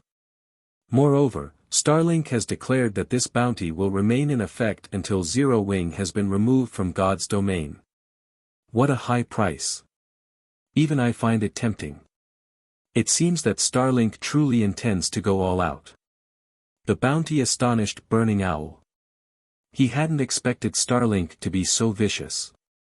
Many independent players had joined the adventurer alliances Starlink had established with the various otherworld powers, and among them, many were powerful experts that could even rival superpowers peak experts. The adventurer alliance's contribution points were quite valuable. Players could use them to purchase combat techniques, weapons, equipment, rare materials, and even legacies. Members could even spend the points to hire a team of experts to assist with quests and dungeons. But those uses paled in comparison to their true value. Once members had accumulated enough CPs, they'd earn a promotion within the alliance, rising from bronze to silver, or silver to gold rank. As one rose through the ranks, not only would they receive a discount on any CP purchases, but at gold rank, they'd also earn a fixed credit salary each month. To top it all off, there were almost no restrictions on these benefits. The policy had lured many independent peak experts and top adventure teams to join these adventurer alliances. A CP in Starlink's adventurer alliances was worth 3 silver, but players couldn't exchange CPs for coins. Hence, the CP reward for Starlink's bounty on Zero Wing was powerfully attractive to the adventurer alliance's members. It was even enough to motivate peak experts. Even a superpower would suffer against this strategy, not to mention Zero Wing. Not even God's domain's various superpowers had thought Starlink would to go such great lengths to destroy Zero Wing.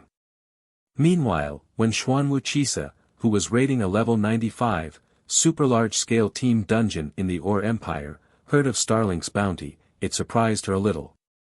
Vice Guild Leader, I doubt Zero Wing will last much longer now that Starlink is relying on its full strength. Should we take advantage of this opportunity, the elementalist Jing Yang suggested. That won't be necessary.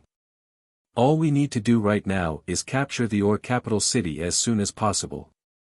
Everything else is secondary, Wuxia said, shaking her head. However, after giving the matter some thought, she smiled faintly and said, that being said, send someone to keep an eye on Zero Wing. The guild has grown strong enough that its members should force Starlink to reveal its current strength. Understood, Jing Yang replied. Although he was a little disappointed that he wouldn't have a hand in Zero Wing's downfall, he didn't dare disobey Wuxia. He immediately notified some of his subordinates to watch Zero Wing. In Zero Wing's White River City residence, tension had risen among the guild's members due to the news of Starlink's bounty. Everyone was worried about the situation. They wouldn't only have to face Starlink's experts this time, independent experts from multiple kingdoms and empires were joining this fight. If they were not careful in the fields, they could easily be surrounded and slain. Zero Wing was exceptionally strong and had absolute control over a few maps, but as they reached higher levels, they'd have to explore areas outside of the guild's influence. Leveling up would almost certainly become far more difficult.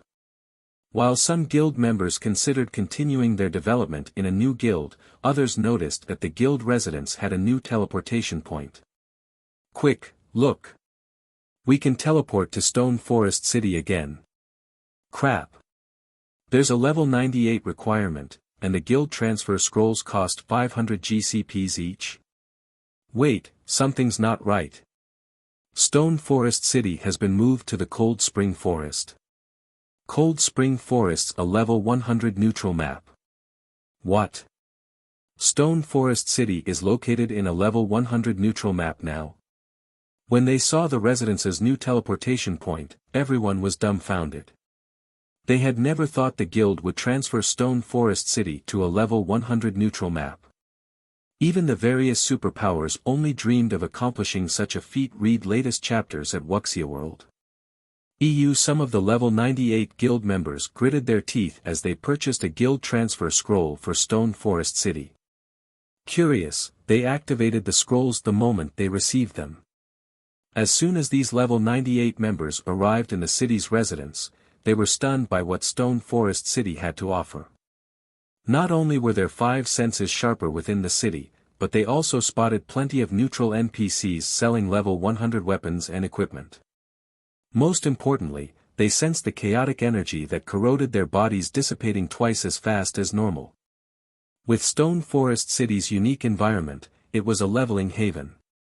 Shortly after Zero Wing's members arrived in Stone Forest City, they spread the news throughout the guild, causing an uproar. Naturally, the spies within Zero Wing reported to their respective superiors immediately. Chapter 2377, Enviable Stone Forest City. When they received the reports about Stone Forest City's new location, the various superpowers nearly went mad. Impossible. I thought we needed to raid team dungeons in level 100 neutral maps before we could obtain a town transfer token for those maps. Damn it. Zero Wing was actually able to do it. I want this investigated. We need to find out how Zero Wing accomplished this feat. When the various superpowers discovered Stone Forest Town's new location, the joy they had felt over Zero Wing's misfortune vanished instantly. Now, only envy and admiration remained. The various superpowers were desperate for means to accelerate their exploration in level 100 neutral maps. Unfortunately, they had found nothing, and their teams were helpless against these maps' environments and monsters, yet the areas were the future of God's domain. Players could earn significantly more EXP from the monsters in those maps than monsters in lower-level maps. In addition, level 100 maps were the only sources of level 100 weapons and equipment at this point. The various superpowers could only afford to send a large number of players to challenge their Tier 3 promotion quests once they had a sufficient amount of level 100 weapons and equipment. Moreover, fighting the monsters in level 100 neutral maps would be very helpful to players trying to improve their combat standards. Lower-level monsters were almost entirely different creatures, after all. Now that Stone Forest City was located in a level 100 neutral map, Zero Wing had an unimaginably massive advantage. Meanwhile, in the Dark Knight Empire's Dark Knight City. It's no wonder why Zero Wing dared to sever one of Starlink's main income sources. So, the guild still had such a card to play, illusory words muttered, shock and envy flashing in her eyes.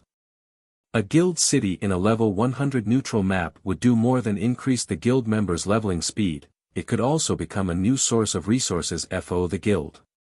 Level 100 neutral maps had more abundant resources than level 90+ maps, and these resources catered to level 100 players. The advantage these resources would provide was imposingly large. With Stone Forest City's new location, Starlink would likely be rendered powerless against Zero Wing. The two guilds were no longer playing on the same field.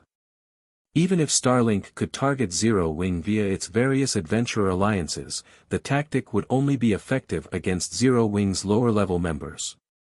Any level 98+ members could easily avoid Starlink's bounty hunters by relying on Stone Forest City's level 100 neutral map. Moreover, they'd gain far more than they would from grinding in level 90+ maps. At this stage of the game, even mainstream players had reached level 95.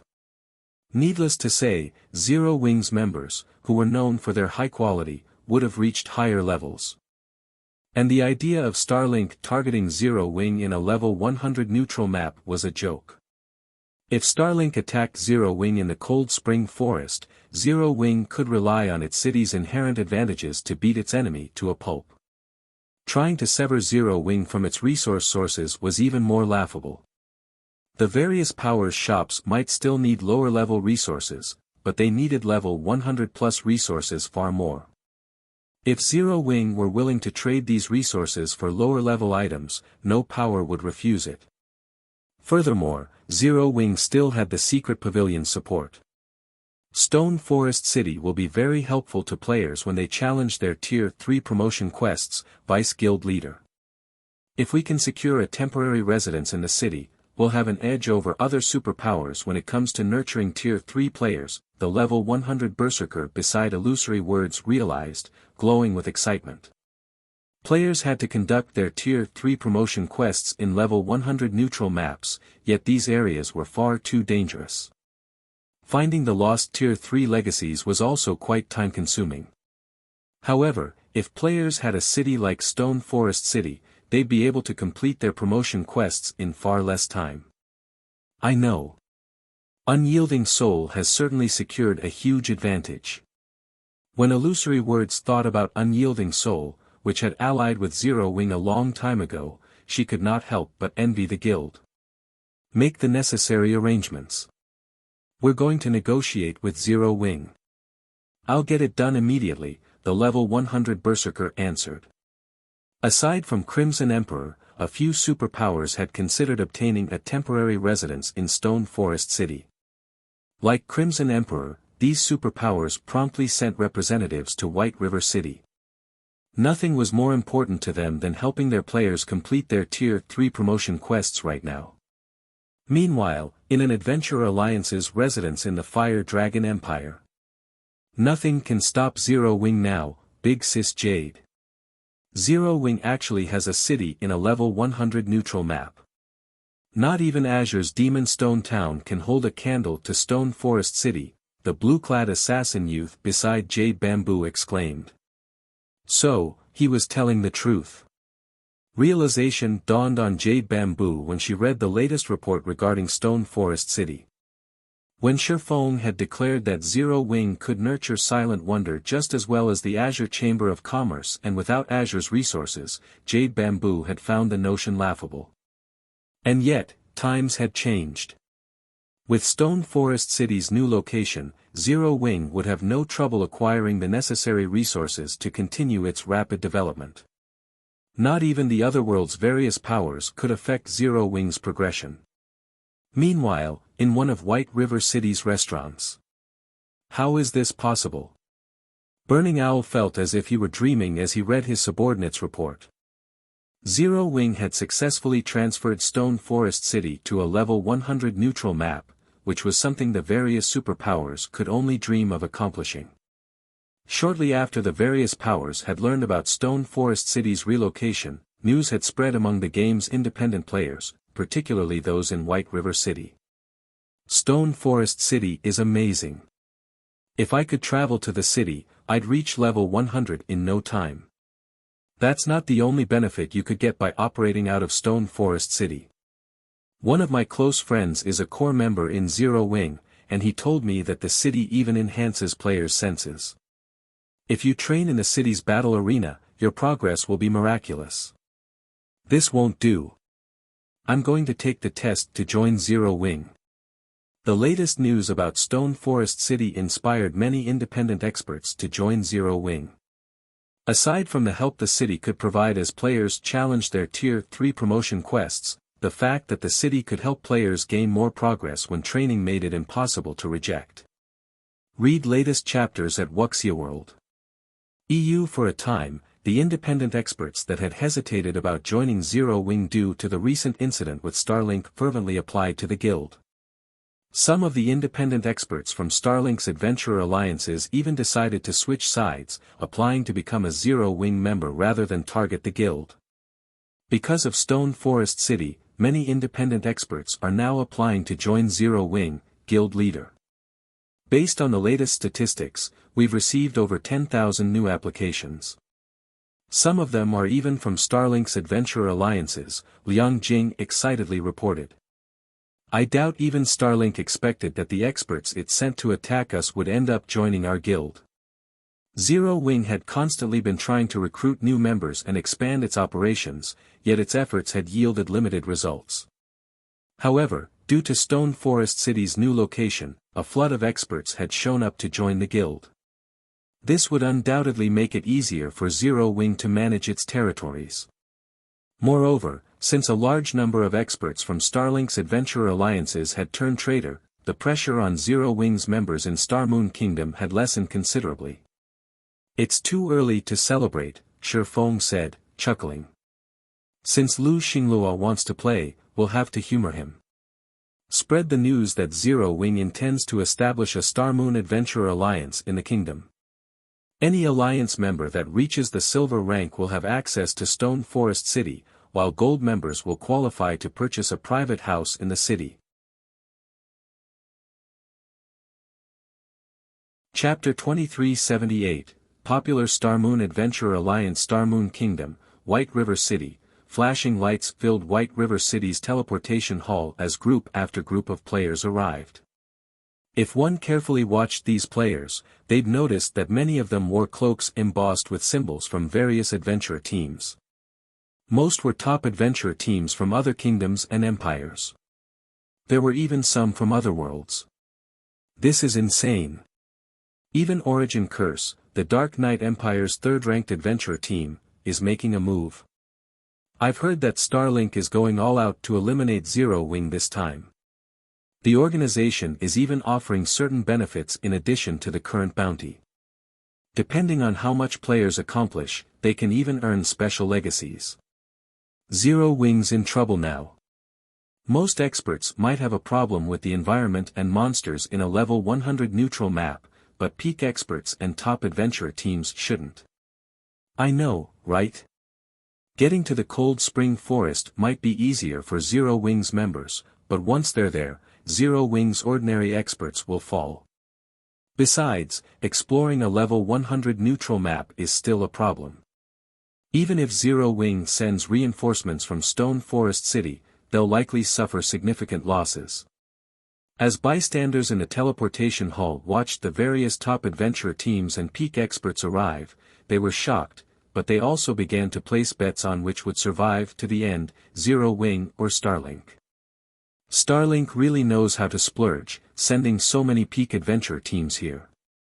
Shifeng, who was still working in the candlelight trading firm, was similarly surprised when he heard the news. Hiring a top adventurer team to attack a guild in a level 100 neutral map was incredibly expensive, yet Starlink had dispatched so many of them. It had likely paid a high enough price that even super guilds would wince.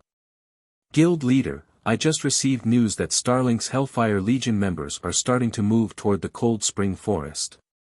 By the looks of it, they intend to attack our teams grinding in the area, Silent Wonder, who was grinding for EXP, worriedly reported. Why don't I negotiate with my family to borrow some of their experts? Zero Wing's members had Stone Forest City to fall back to, but they still had to leave the city to level up. Unfortunately, Zero Wing's foundations were still unsteady.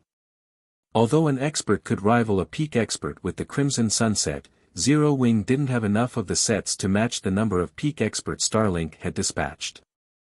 Of course, Starlink would suffer tremendously for taking such drastic action, but the organization was supported by the Starline Corporation. It had far more funds and resources than its opponent. Most importantly, several adventurer alliances worked for Starlink. If this persisted, Zero Wing's position would become even more disadvantaged. That won't be necessary. You should just focus on leveling up, Shifeng said, chuckling. Starlink's foundations might be vast, but Zero Wing's no weakling.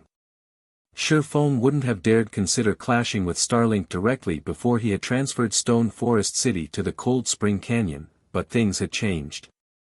All right. My team and I will try to reach level 100 as quickly as possible, Silent Wonder said, nodding. She knew that she could only display the Crimson Sunset's full strength by reaching level 100. After Shifeng disconnected his call with Silent Wonder, Liang Jing entered the basic meditation room. Guild leader, I've planned the basic organization and benefits for the Adventurer Alliance.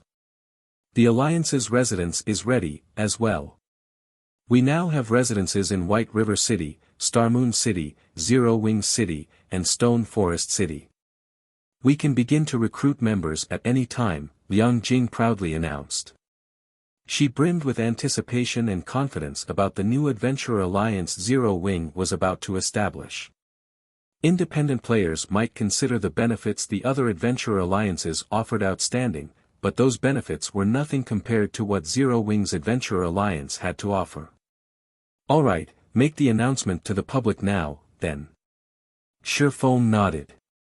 He had wanted to wait until the Azura Adventurer team had grown powerful enough before he established an Adventurer Alliance on the main continent with Azura's help, but since Starlink had bared its fangs, he had no choice but to move his plans forward.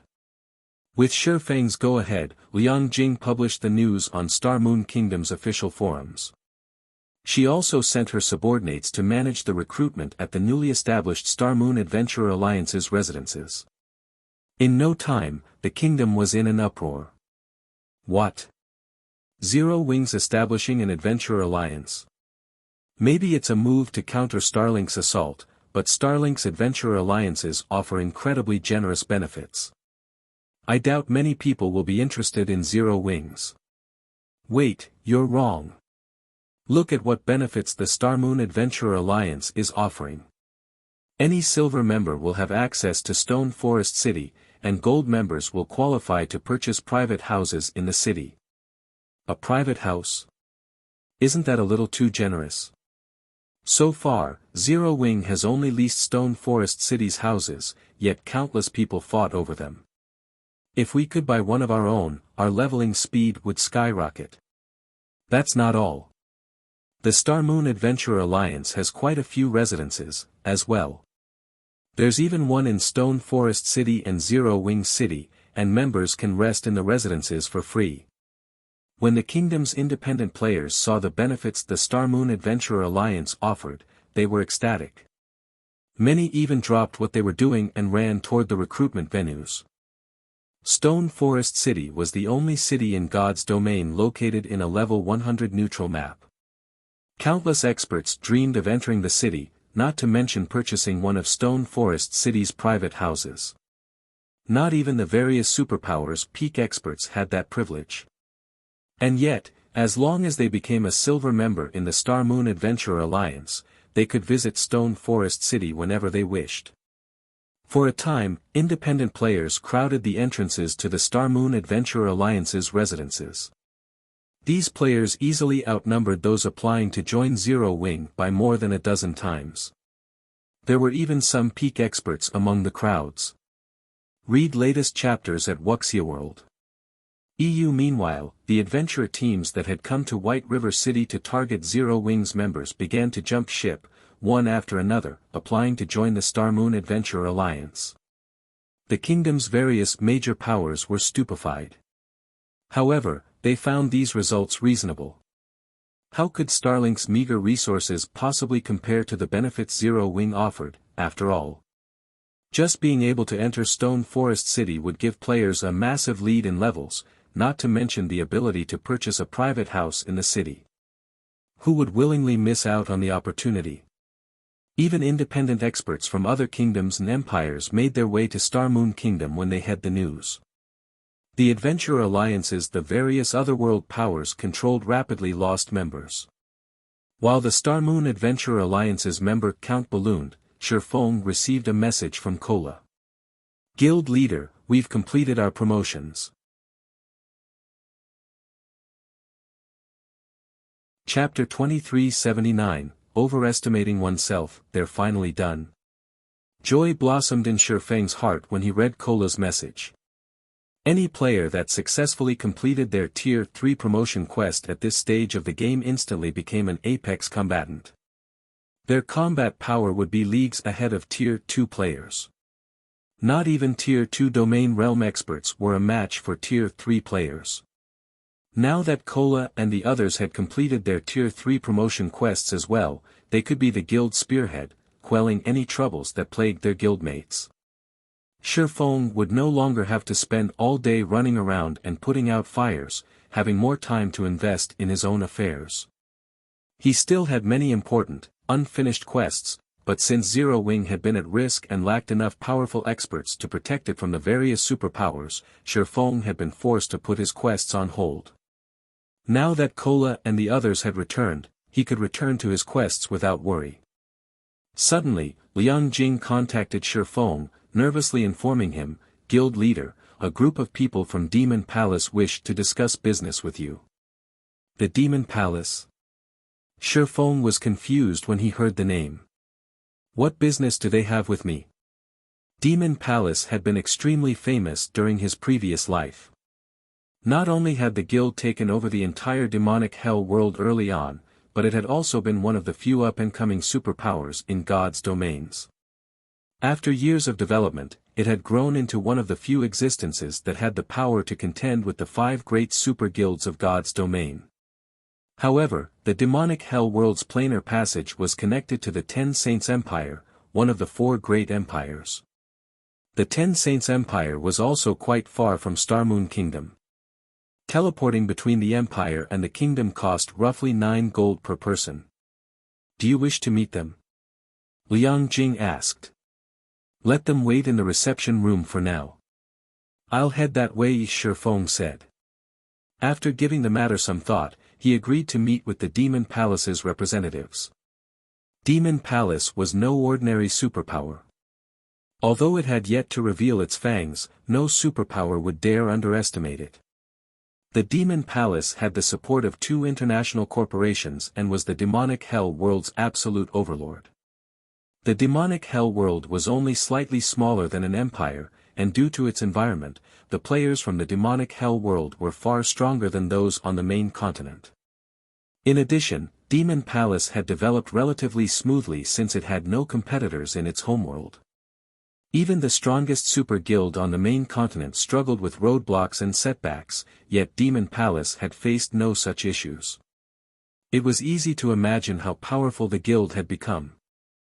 Most importantly, the easiest way for players to travel to the western continent was through the Ten Saints Empire. The empire had a dimensional passage, which was the largest and most stable in God's domain, that connected the 2 main continents. This passage also had the least restrictions. Naturally, the Ten Saints Empire's various superpowers had taken control of the dimensional passage after its activation. One of those superpowers was Demon Palace. Because of this, many superpowers petitioned the Demon Palace for partnerships, which allowed the guild to build its strength and influence. At this point it was only slightly weaker than the 5 great super guilds. Once Shifeng had tidied up his work with the Crimson Sunsets, he made his way to the reception room in Zero Wing's residence. 3 demonic fighters in pitch-black armor quietly waited in the top-floor reception room. Not only were all 3 level 100, but their auras felt as if the demon god himself stood in the room with them. The Tier 2 expert standing guard by the doors shuddered as these auras washed over them. Zero Wing is quite interesting. Despite such weak members, it dares to provoke Starlink. If these core members were in our guild, they wouldn't even be elite members, a white-haired youth said, shaking his head as he eyed the several Zero Wing core members that had just left the room. They are a little underwhelming, but this is a kingdom, after all. It's a miracle that they've grown this strong, a robust, 2-3-meter tall, middle-aged man calmly stated. Moreover, Zero Wing's guild leader has reached Tier 3. It is not without reason that the Vice Guild leader has set his sights on Zero Wing. Naturally, the Vice Guild leader knows what he's doing. Zero Wing is lucky our Vice Guild leader has noticed it.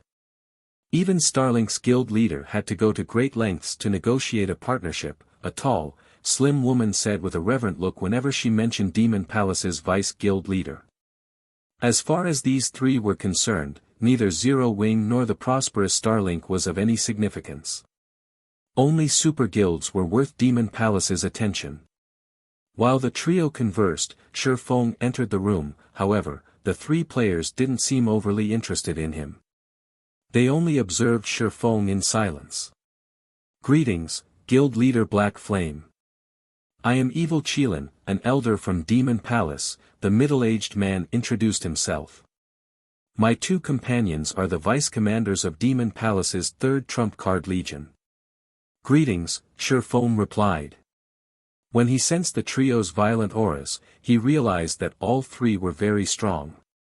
The middle-aged man, in particular, was likely only slightly weaker than Giant's Heart's White Autumn. If not for White Autumn Sea God's blessing, he wouldn't even be a match for the middle-aged man. "May I know what business you have with me?" "Our vice-guild leader values the Star Moon Adventurer Alliance and desires a cut of the action. We aren't asking for much of the Alliance's shares, 30% will be enough.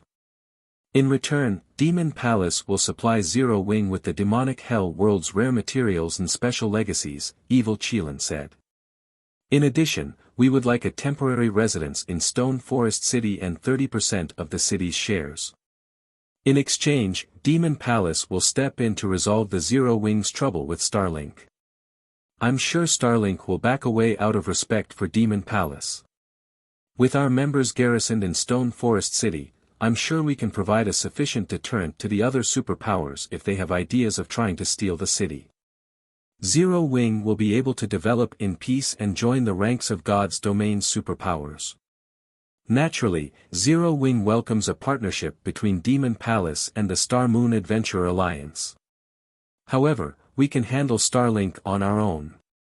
There is no need for Demon Palace to get involved," Shi Feng said, chuckling. Shi Feng had no intention of parting with a single % of Stone Forest City's shares right now, let alone handing over 30% in exchange for protection. "Although you are quite formidable, Guild Leader Black Flame, you are only one person. Meanwhile, thanks to some of the demonic hell world's special legacies, Starlink has established the Hellfire Legion, its strongest force. If you encounter 5 or 6 members of the Hellfire Legion, you might be fine, but even as a Tier 3 player, a 100-man team may overtake you. You should reconsider," Evil Qilin said, sneering disdainfully when he heard that Shi Feng had no intention of sharing Stone Forest City. He assumed Shi Feng must think himself invincible now that he had reached Tier 3, but even Tier 3 players would have to flee from a 100-man team from the Hellfire Legion, not to mention Zero Wing's other experts. Demon Palace had already shown a lot of respect by offering to help Zero Wing. "Thank you for your warning, Elder Qilin, but I am confident that Zero Wing can cope with this situation on its own," Shi Feng said. "If there's nothing else, I'll be taking my leave. I still have other matters I need to attend to." Read latest chapters at Wuxia World. EU. After dismissing his guests, Shi Feng stood and left the Demon Palace's representatives alone in the reception room. "By the looks of it, Elder, it will be impossible to ally with Zero Wing regarding Stone Forest City. Black Flame is simply too arrogant," the white-haired youth beside Evil Qilin said. "However, the Vice-Guild leader told us to secure Stone Forest City. What should we do?" "It's fine. We can wait. Black Flame overestimates himself, but once Starlink takes care of Zero Wing, I'm sure he'll come to his senses," Evil Qilin said, sneering at the door Shi Feng had left through. "However, our demands will be much higher once he's desperate." The Star Moon Adventurer Alliance had lured many experts away from Starlink's alliances, but the guild still had many peak experts and top adventurer teams on its side. Starlink also had the Hellfire Legion. With so many enemies at their doors, Zero Wing's members shouldn't even think of stepping out of Stone Forest City. Shortly after Evil Qilin's group left Zero Wing's residence, another group of 24 players wearing Zero Wing's guild emblems entered. Chapter 2380, Tier 3 Team. Many players waited in Zero Wing's residence for their turn to take the recruitment test, making the residence quite lively. Because of the commotion, no one noticed the 24 cloaked Zero Wing members' arrival. At this point, seeing Zero Wings leave or enter the residence in their cloaks had become the norm. Starlink's bounty was no trivial matter, and for poorer experts, killing Zero Wings members for a quick buck was easy. Zero Wings members could only avoid hostile players by hiding their identities with black cloaks, and to enter the guild residences, they only needed to reveal their guild emblems to the members that guarded the entrances. Many of Zero Wings members had begun to take these precautions recently. However, unlike most of the guild's players, these cloaked players didn't stop to rest in the lounge or visit the quest area. They made their way straight to the guild leader's office, where Shifeng had been waiting for a while. Once they entered the office, the 24 players removed their cloaks and revealed themselves. As they did, violent, scorching auras filled the room. Their combined auras could paralyze Tier 2 experts with fear. "What do you think, guild leader? We're much stronger than before, aren't we?" Kola boasted as he radiated dense mana. "Guild leader, don't listen to him. He was the last of us to complete his promotion quest. He just got lucky and constructed an advanced gold mana body with an 80% completion rate," Shadow Sword said. "Hey, I'm satisfied with that. At least my mana body is better than yours. I'm happy enough to squeeze into the 8th place on the team," Kola said joyfully. Before they had left to challenge their Tier 3 promotion quests, Shifeng had informed them of the importance of their mana body and told them that they should try as hard as they could to earn a gold mana body. Shifeng had also offered tips about the mana body's construction process. Initially, Kola had only aimed to construct an intermediate gold mana body with an 85% completion rate, but during his second try, he had been inspired and constructed an advanced gold mana body. Of their group, only 10 people had completed an advanced gold mana body with a 75% completion rate or higher. Although the difference was only 1 rank, the difference between their stamina and concentration recovery rates was significant. An advanced gold mana body would be immensely helpful to them in the future. An advanced gold mana body with an 80% completion rate? Shifeng was surprised by Kola's achievement. Compared to magical class players, physical class players were at a disadvantage when constructing their mana bodies. Although Kola's combat standards were considerable, he was only averagely talented among Zero Wings main force members. If not for his fragmented legendary shield, he wouldn't have even ranked among the top 15 in the main force with his combat power. Moreover, Shifeng had heard about the tyrant bear Kola's mana body during his previous life. At the time, Kola had only had a basic gold mana body with a 78% completion rate, yet he had still managed to shake Starmoon Kingdom, becoming one of its top-ranked MTs. Now that Kola had an advanced gold mana body with an 80% completion rate, his future strength would undergo a qualitative improvement. Kola's mana body is nothing, guild leader. Boss Jianqing and Big Sis E are even more amazing. Boss Jianqing constructed a 93% peak gold mana body, and Big Sis E constructed a 95% peak gold mana body. Their stamina and concentration recovery rates are ridiculous, Turtledove interjected. Originally, Turtledove had been relatively proud of constructing an advanced gold mana body. After all, Shifeng had told them that the difference between intermediate and advanced rank was considerable. However, Yan Tianxing, Iluafei, Zhao Yueru, Silent Blade, Alluring Summer, and Yulan were so much more powerful. Every one of them had successfully constructed a peak gold mana body. Moreover, the weakest among them had an 80% completion rate. Since Stubborn Bone, who ranked 7th among them, hadn't been able to construct a peak gold mana body with an 80% completion or higher, he had settled for an 89% advanced gold mana body as he ran out of time. Compared to the top 7 players, Kola's achievement was nothing. While the team bickered, Shifeng received a compilation of their promotion results. He was shocked when he examined the data. Of the 24 players that had completed their Tier 3 promotion quests, the weakest of them had constructed an 80% peak silver mana body. Not even the superpowers of his past had dreamed of such wonderful results. In the past, the majority of the various superpowers experts had been fortunate to construct an intermediate or advanced silver mana body. Second- and third-rate guilds had thrown massive celebrations of any of their experts had constructed a silver mana body at all. A silver mana body was the minimum requirement for players to reach tier 4 or higher, after all. Not even experts from ordinary guilds had dared to dream of acquiring a gold mana body. In fact, players with gold mana bodies were even quite rare in the various superpowers. Every additional expert with a gold mana body had significantly elevated a superpower status. The advantages of a gold mana body when exploring level 100+ neutral maps were that massive. And yet, of the 24 Zero-Wing members that completed their Tier 3 promotion quests, 19 had constructed gold mana bodies. Guild leader, we haven't had the opportunity to test out our new bodies, so I suggest we head to the battle arena. I agree. My body feels too strong. It feels a little strange to move. Since we've already completed our promotion quests, we should spar with each other to get a feel of our new strength. They had been too busy celebrating their success that they hadn't bothered to test their new strength. They hadn't had any good places to do so, either. However, since so many Tier 3 players were here, it was a good opportunity to learn what they could do. You want to test your new strength? Chuckling, Shi Feng said, "Alright, it's simple then. Plenty of superpowers want a piece of our Stone Forest City right now, and Starlink has sent a large number of experts to the Cold Spring Forest.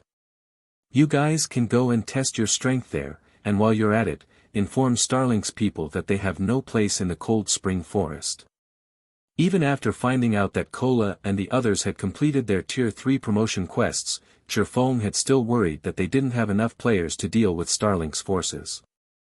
Initially, he had planned to mobilize the Night Division to teach Starlink a lesson and warn the other superpowers against trying to steal Stone Forest City. However, it seemed that he could save Zero-Wing's final trump card. With the superior mana bodies Kola and his companions had constructed, they could move through the Cold Spring Forest unobstructed. Read latest chapters at Wuxia World.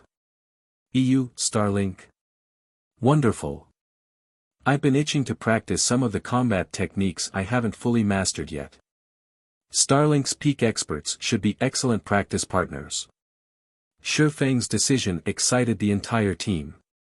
Although fighting a bunch of Tier 2 experts wouldn't help them properly gauge their new strength, they could use this opportunity to test the effects of their Tier 3 mana bodies in a level 100 neutral map. The 24 main force members then resupplied and repaired their equipment in White River City before teleporting to Stone Forest City.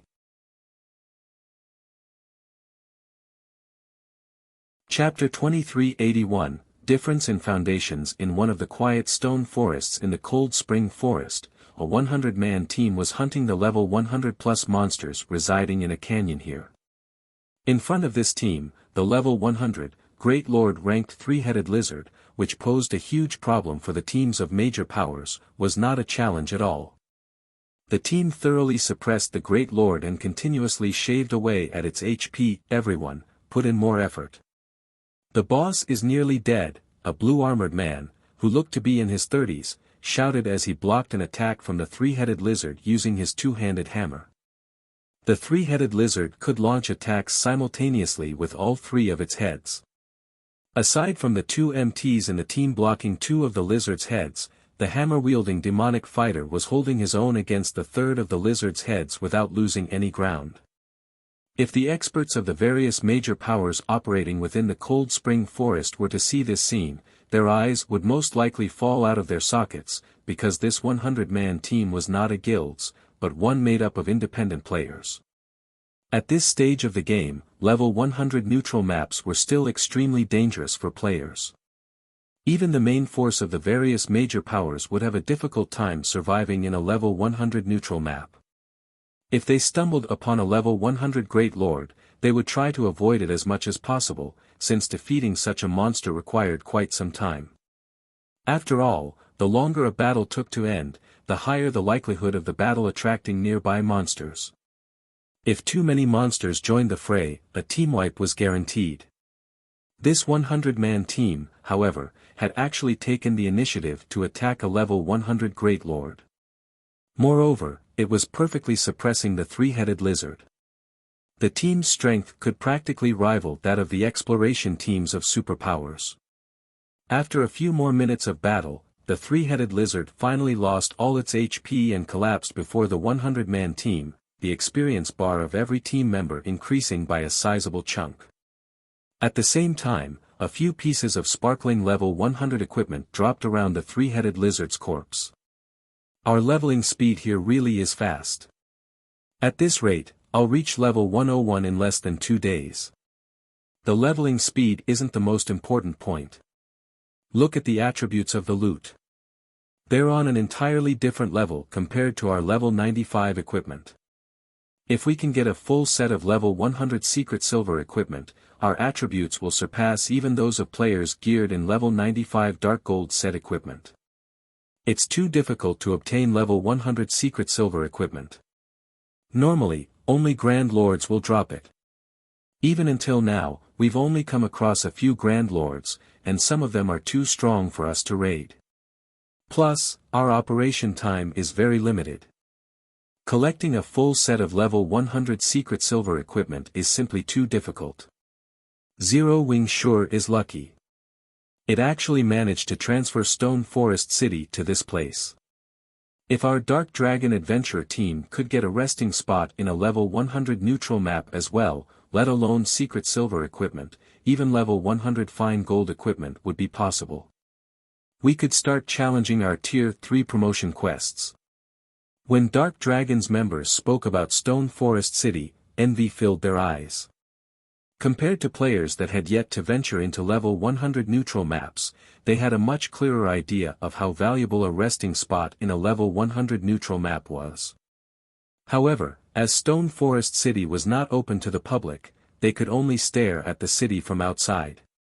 Commander, I heard that Zero Wing has established an adventurer alliance.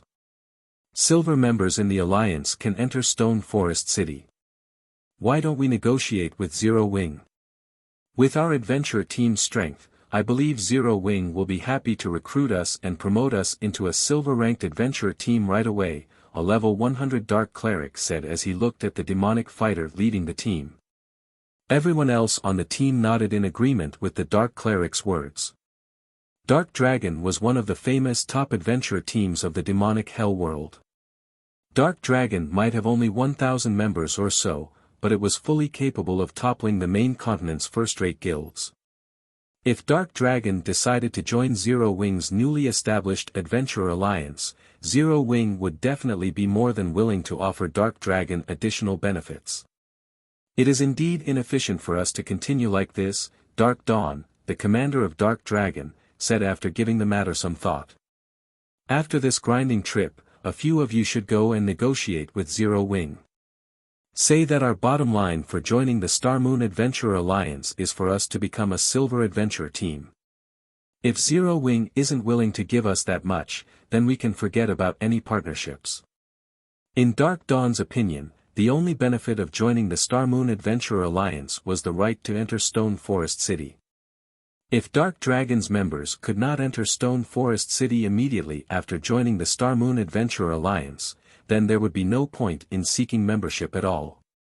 Meanwhile, as the Dark Dragon Adventurer team's members were resting, explosions resounded, and dazzling lights appeared a short distance away. Commander, some players are fighting against each other nearby, a ranger that had been monitoring the surroundings suddenly shouted. Who are they? Dark Dawn asked. There aren't many of them. One side is wearing Zero Wing's emblem, so they should be Zero Wing's team. As for the other side, I think it's Starlink's Hellfire Legion, the ranger reported. The Hellfire Legion? It seems Zero Wing's members are in trouble. Dark Dawn frowned at the mention of the Hellfire Legion.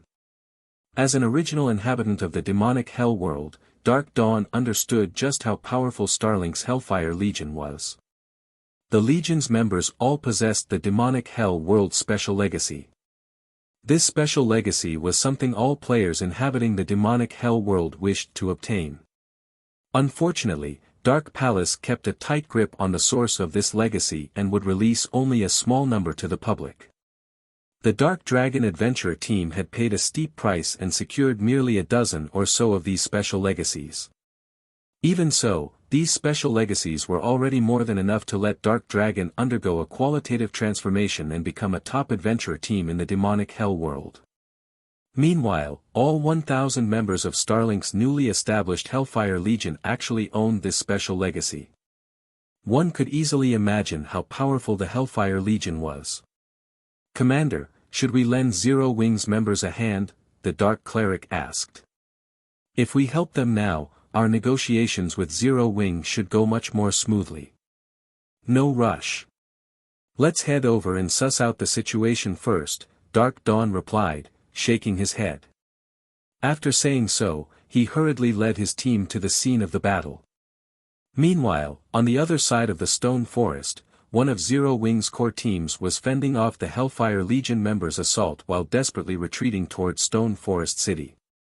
Big Sis wondered, "These people are too strong. At this rate, we won't make it back to Stone Forest City. You should leave us and run," a female druid focused on healing said hurriedly when she saw that the members defending the rear of the team kept getting pushed back. In terms of basic attributes and combat standards, the Hellfire Legion's members were superior to them by a large margin. If not for the complex terrain here preventing the scale of the battle from escalating, as well as the few Zero-Wing players geared in the Crimson Sunset, their team would have long since suffered annihilation. However, although they were currently holding off the Hellfire Legion, their deaths were still only a matter of time. "Don't even think of getting away so easily. We've already placed a tracker on all of you." Bright Dawn, one of Starlink's vice guild leaders, shouted. He then commanded, "Everyone, make sure none of them leave here alive." As soon as Bright Dawn said so, four Void Realm experts from the Hellfire Legion immediately adjusted to prevent Silent Wonder from escaping. Silent Wonder did not have brilliant silver with her, so she could rely on only the strengthened Crimson Sunset to do battle. As a result, her advantage over the Hellfire Legion members in terms of basic attributes was small. Facing the combined assault of four peak experts, even Silent Wonder had no choice but to focus on evading for now. While Silent Wonder was occupied, a few Hellfire Legion members used this opportunity to break through Zero Wing's defensive line and charge at Zero Wing's healers. "Commander, should we make a move?" the Dark Cleric from Dark Dragon asked the demonic fighter. "We don't stand a chance. That's a 100-man team from the Hellfire Legion. Even if we join the fight, we'll only delay the inevitable," Dark Dawn replied, shaking his head. "Although Zero Wing has Stone Forest City, it still doesn't stand a chance against Starlink out in the fields. The demonic hell world special legacy would give a peak expert the strength to contend against an apex expert and possibly even a decisive advantage. Meanwhile, if such peak experts fought in a group, their performance would be even more amazing. Unless Zero Wing's members gained this special legacy or its equivalent, they would not stand a chance against the Hellfire Legion members at all." Read latest chapters at Wuxia World. As Zero Wing's casualties were increasing, however, a loud hum suddenly came from the sky, immediately attracting everyone's attention. When everyone turned to look at the origin of this noise, what entered their sights was a giant crimson vessel made of steel. Before anyone could react, 24 figures jumped off the steel ship. Meanwhile, along with the appearance of these 24 members, Starlink's and Dark Dragon's members all fell into a stunned silence. Tier 3 players. Chapter 2382, Overwhelming Strength. Why does Zero Wing have so many Tier 3 players? The distant spectating members of Dark Dragon felt their minds screeching to a halt when they saw the newcomers. Kola and the others were not wearing black cloaks, boldly flaunting their Tier 3 life aura. When they jumped off the Crimson Dragon flying ship, it was as if 24 primordial beasts had just dropped from the sky. Tier 3 was the goal that all experts dreamed of reaching at this point. Even the old monsters of super guilds had most likely just started challenging their Tier 3 promotion quests. Now, however, Zero Wing revealed that, aside from Black Flame, it had 24 other Tier 3 players. At this moment, let alone Dark Dragon's members, even Silent Wonder and the other beleaguered Zero Wing members were stunned by this situation, utterly speechless as they stared at Kola and his companions. Silent Wonder, in particular, was filled with an indescribable sense of shock. Originally, she thought that she had already seen through Zero Wing's foundations. She had never imagined that what she saw was merely the tip of the iceberg. With these additional 24 Tier 3 players, Zero Wing could definitely reign supreme over the entire Cold Spring Forest. Meanwhile, gloom descended upon Starlink's members at this sudden development. The imposing aura they exuded before was now nowhere to be found. They also tried to remain as silent as possible, lest they catch the attention of the newcomers. "You punks from Starlink. Weren't you guys having fun chasing our people? Why are you stopping now?" Kola demanded, smirking as he retrieved the Titan shield slung on his back and glancing at the Hellfire Legion members before him. "Kola, why are you wasting words with them? Since they dare ambush our guildmates out in the fields, the only outcome awaiting them is death," Shadow Sword said as he glared coldly at Bright Dawn's team. "Moreover, the sooner we get rid of them, the sooner we can return. The guild leader is still waiting for us to report back to him." Upon hearing Shadow Sword's words, Yen Tianxing and the others nodded in agreement and promptly readied their weapons. They then stalked toward the Hellfire Legion, each step they took making the hearts of the Hellfire Legion members shudder. At the same time, the Hellfire Legion members also started retreating unconsciously. "Vice Guild Leader, what should we do?" The Berserker standing beside Bright Dawn asked anxiously. "Zero Wing has far more Tier 3 players than we anticipated. Our 100-man team can't handle this." The Hellfire Legion had come to the Cold Spring Forest, assuming that Shifeng would take action against them. Hence, they decided to hunt for Zero Wing's members in teams of 100. That way, even if Shifeng made a move, they could handle him. Now, however, 24 Tier 3 players had appeared before them. This was totally different from what they planned. Zero Wing. Bright Dawn gnashed his teeth in anger as he looked at the Tier 3 players. "We don't have any other choice. Use all the deification crystals we have. Everyone else, do your best to escape." Even now, Starlink remained considerably fearful of Shifeng's existence as a Tier 3 player. Hence, the guild had specifically assigned 10 deification crystals to each of the Hellfire Legion's 100-man teams. That way, a team could instantly produce 10 Tier 3 players, enough to take down even an expert like Shifeng easily. Now, however, their deification crystals would only serve to buy time for the others to escape. After saying so, Bright Dawn and 9 other peak experts of the team took out a deification crystal from their bags and activated it, instantly raising themselves to Tier 3. Immediately afterward, all 10 of them charged at Kola's group. They were prepared to pin down Kola and the others to the best of their abilities and allow the rest of their teammates to retreat safely from the area. To think that Starlink made such preparations as well. Although Zero Wing is powerful, Starlink is no pushover either. "It seems Zero Wing won't be able to just swat the Hellfire Legion," Dark Dawn said, his understanding of superpowers getting refreshed upon seeing Bright Dawn's team use 10 deification crystals. After Dark Dragon became a top adventurer team in the demonic hell world, Dark Dawn had believed that Dark Dragon was superior to the main continent's various superpowers in terms of peak combatants. Looking at this scene now, however, that was not the case at all. Even if Dark Dragon's members had the demonic hell world special legacy, the main continent's superpowers possessed powerful treasures like the deification crystal, which could forcibly promote a Tier 2 player into a Tier 3 player for a short period. "Come." Kola revealed an excited expression when he saw Bright Dawn and the others becoming Tier 3 players. He then raised his shield and charged forward all by himself, the confidence he exuded making it seem as if the 10 Tier 3 peak experts before him were no different from common monsters. "Coming at us alone." Bright Dawn sneered at Kola's recklessness. "If you want to die so badly, we'll grant your wish. Everyone, get rid of him first." Although they were at a numerical disadvantage in terms of Tier 3 experts, every one of them was a true peak expert. This was also the reason why Bright Dawn dared harbor the thought of distracting Kola and the others. Now, Kola was actually charging at their group all alone. Even if Kola was an MT, this was simply suicidal. After saying so, Bright Dawn swung the white-bone greatsword he wielded, the violent aura of death the greatsword released transforming into 3 ghosts that flew at Kola. Not only did every one of these ghosts carry 120% of Bright Dawn's strength, but these ghosts were also akin to doppelgangers.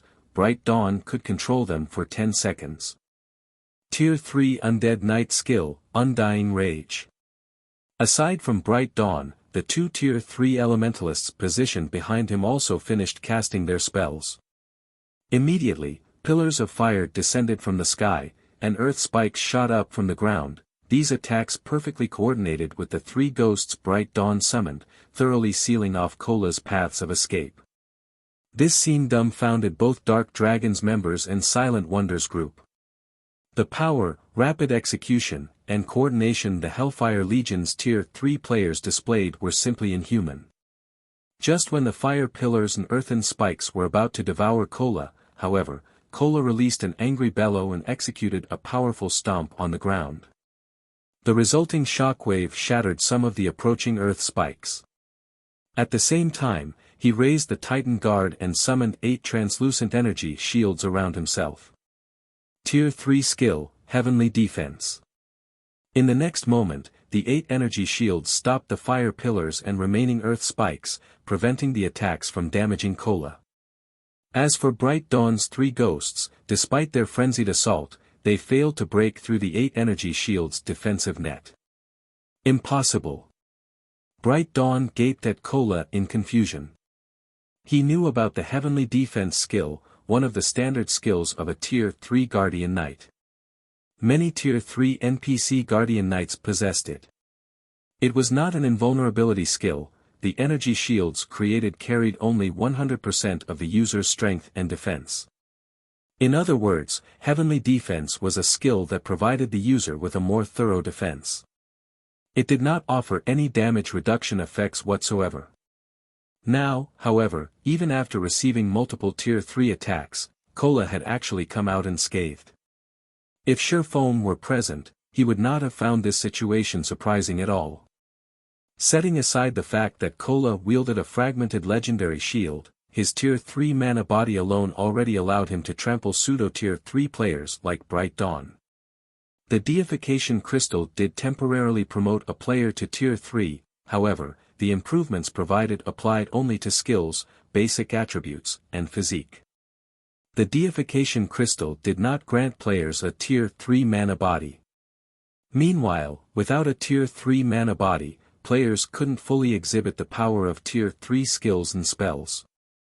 In contrast, Tier 3 skills and spells empowered by a Tier 3 mana body would manifest drastically stronger effects.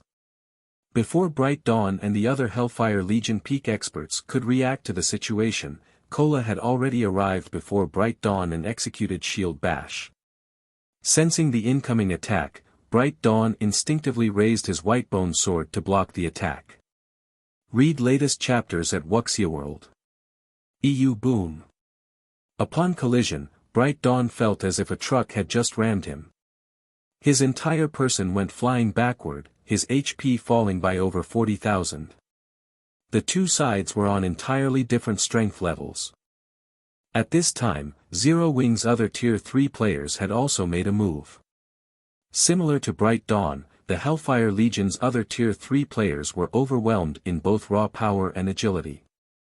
Unable to put up any resistance whatsoever against Zero Wing's members, they rapidly lost HP. As for the Hellfire Legion's fleeing Tier 2 players, they were like fragile glass before Yen Tianqing, Yi Luofei, and Zhao Yueru. Every attack the trio from Zero Wing executed would reap at least one life.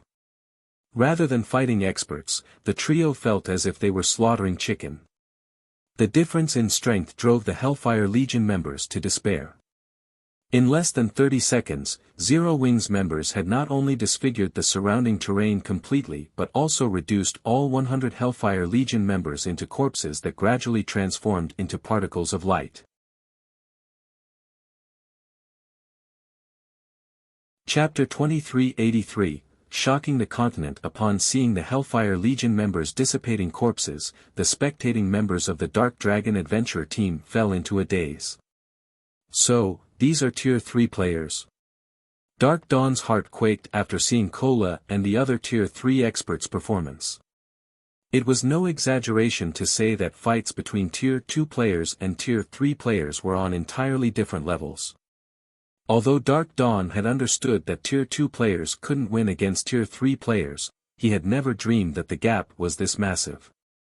Although every member of the Hellfire Legion possessed the demonic Hell World Special Legacy, none of the Hellfire Legion's Tier 2 players had lasted more than one hit against Zero Wings Tier 3 players. The strength of Tier 3 classes completely exceeded Dark Dawn's expectations. From the fight between the Hellfire Legion and Zero Wing, Dark Dawn could tell that Tier 3 players were superior not just in terms of basic attributes but also in reaction speed. A Tier 2 peak expert himself, Dark Dawn could tell that his reaction speed was slower than Cola's and the others by a heartbeat. Although the difference wasn't massive by any means, it was still enough to determine whether one could block an attack or not. This difference was why the Hellfire Legion's Tier 2 players failed to block the attacks launched by Zero Wings Tier 3 players, and ended up getting killed instantly. After watching the performance of Zero Wings' 24 Tier 3 players, Dark Dawn concluded that even an army of 10,000 Tier 2 experts would suffer annihilation if they tried fighting against these 24 Tier 3 players. At this moment, the other members of Dark Dragon shared similar thoughts. The frightening power and reaction speed Zero Wings members displayed simply weren't something that could be overcome with numbers. While Dark Dragon's members were quietly discussing among themselves, Cola and the others suddenly looked in their direction. This situation frightened Dark Dragon's members, and they very nearly turned around to flee. "Commander, they're not mistaking us for Starlink's members, right?" the Dark Cleric standing beside Dark Dawn asked worriedly.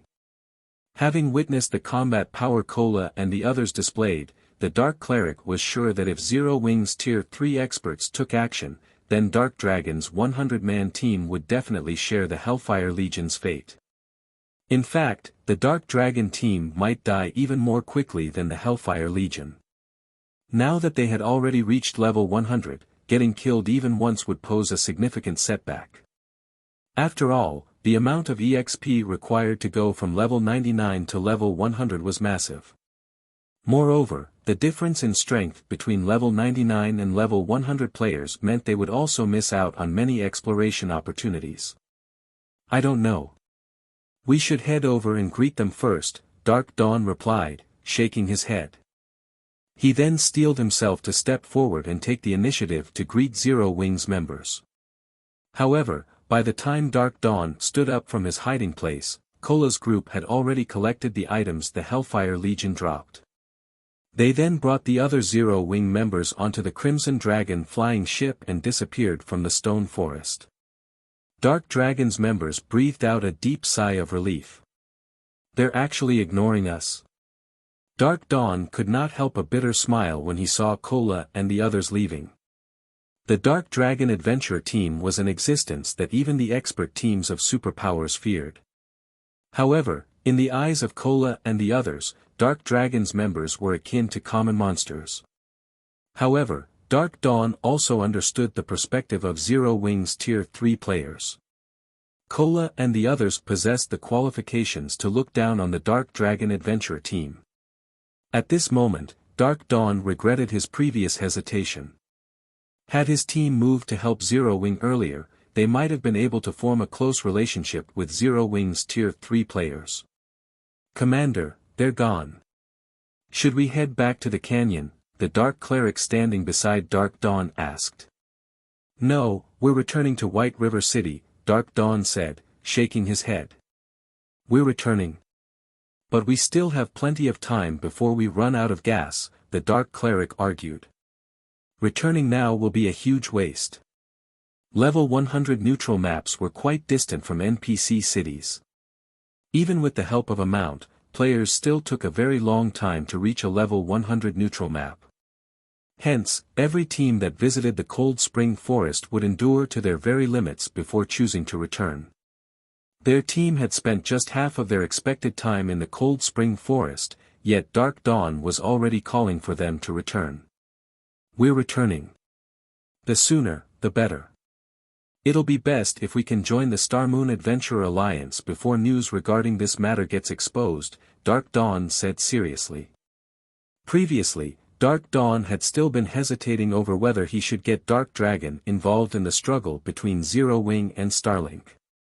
After all, the potential risks of siding with Zero Wing were greater than the potential gains. Now, however, he no longer cared about that. 24 Tier 3 players. With this many Tier 3 players, Zero Wing could rule over the Cold Spring Forest with an iron fist. The various superpowers would be crazy to pick a fight with Zero Wing here. Not to mention, Zero Wing also had Stone Forest City as its base. Once news of Zero Wing's Tier 3 players got out, adventure teams and experts would definitely flock to the Star Moon Adventurer Alliance. Hence, Dark Dragon had to join the alliance before that happened and quickly accumulate CPs to raise its position in the alliance. After all, once the demand for the alliance's CPs increased, acquiring CPs would become more difficult. The Dark Cleric immediately understood what his commander meant. Following which, Dark Dragon's members hurried back to White River City. Meanwhile, shortly after the Dark Dragon adventurer team left the Cold Spring Forest, the shocking news that a 100-man team from Starlink's Hellfire Legion got annihilated reached the ears of the various superpowers. A 100-man team from the Hellfire Legion got annihilated? 24 Tier 3 players. How is this possible? Burning Owl, who was currently raiding a field boss, was astonished as he read the report his subordinate just sent him. Starlink's Hellfire Legion had shocked the various superpowers with its might. Even Burning Owl was not confident that his Heaven Piercer team could survive an encounter with the Hellfire Legion. After all, the demonic Hell World Special Legacy was no laughing matter. Now, however, a 100-man team from the Hellfire Legion actually got annihilated. Moreover, Zero Wing now had an additional 24 Tier 3 players. Burning Owl could understand how a monster like Shifeng had come into existence. After all, as the guild leader of Zero Wing, Shifeng could utilize all of his guild's resources to go on dangerous and rewarding adventures. Hence, his reaching level 100 and completing his Tier 3 promotion quest so quickly was still within the realm of probability. However, Burning Owl simply couldn't bring himself to believe that aside from Shifeng, Zero Wing also had 24 more Tier 3 players. After all, even Long Xianglong had just started challenging his Tier 3 promotion quest. Burning Owl himself felt unready to take on the challenge. Shortly after the various superpowers received this information, news of Zero Wing's 24 additional Tier 3 players spread quickly to the ears of the various major powers as well. Over 20 Tier 3 players. How did Zero Wing accomplish such a feat? Amazing. Too amazing.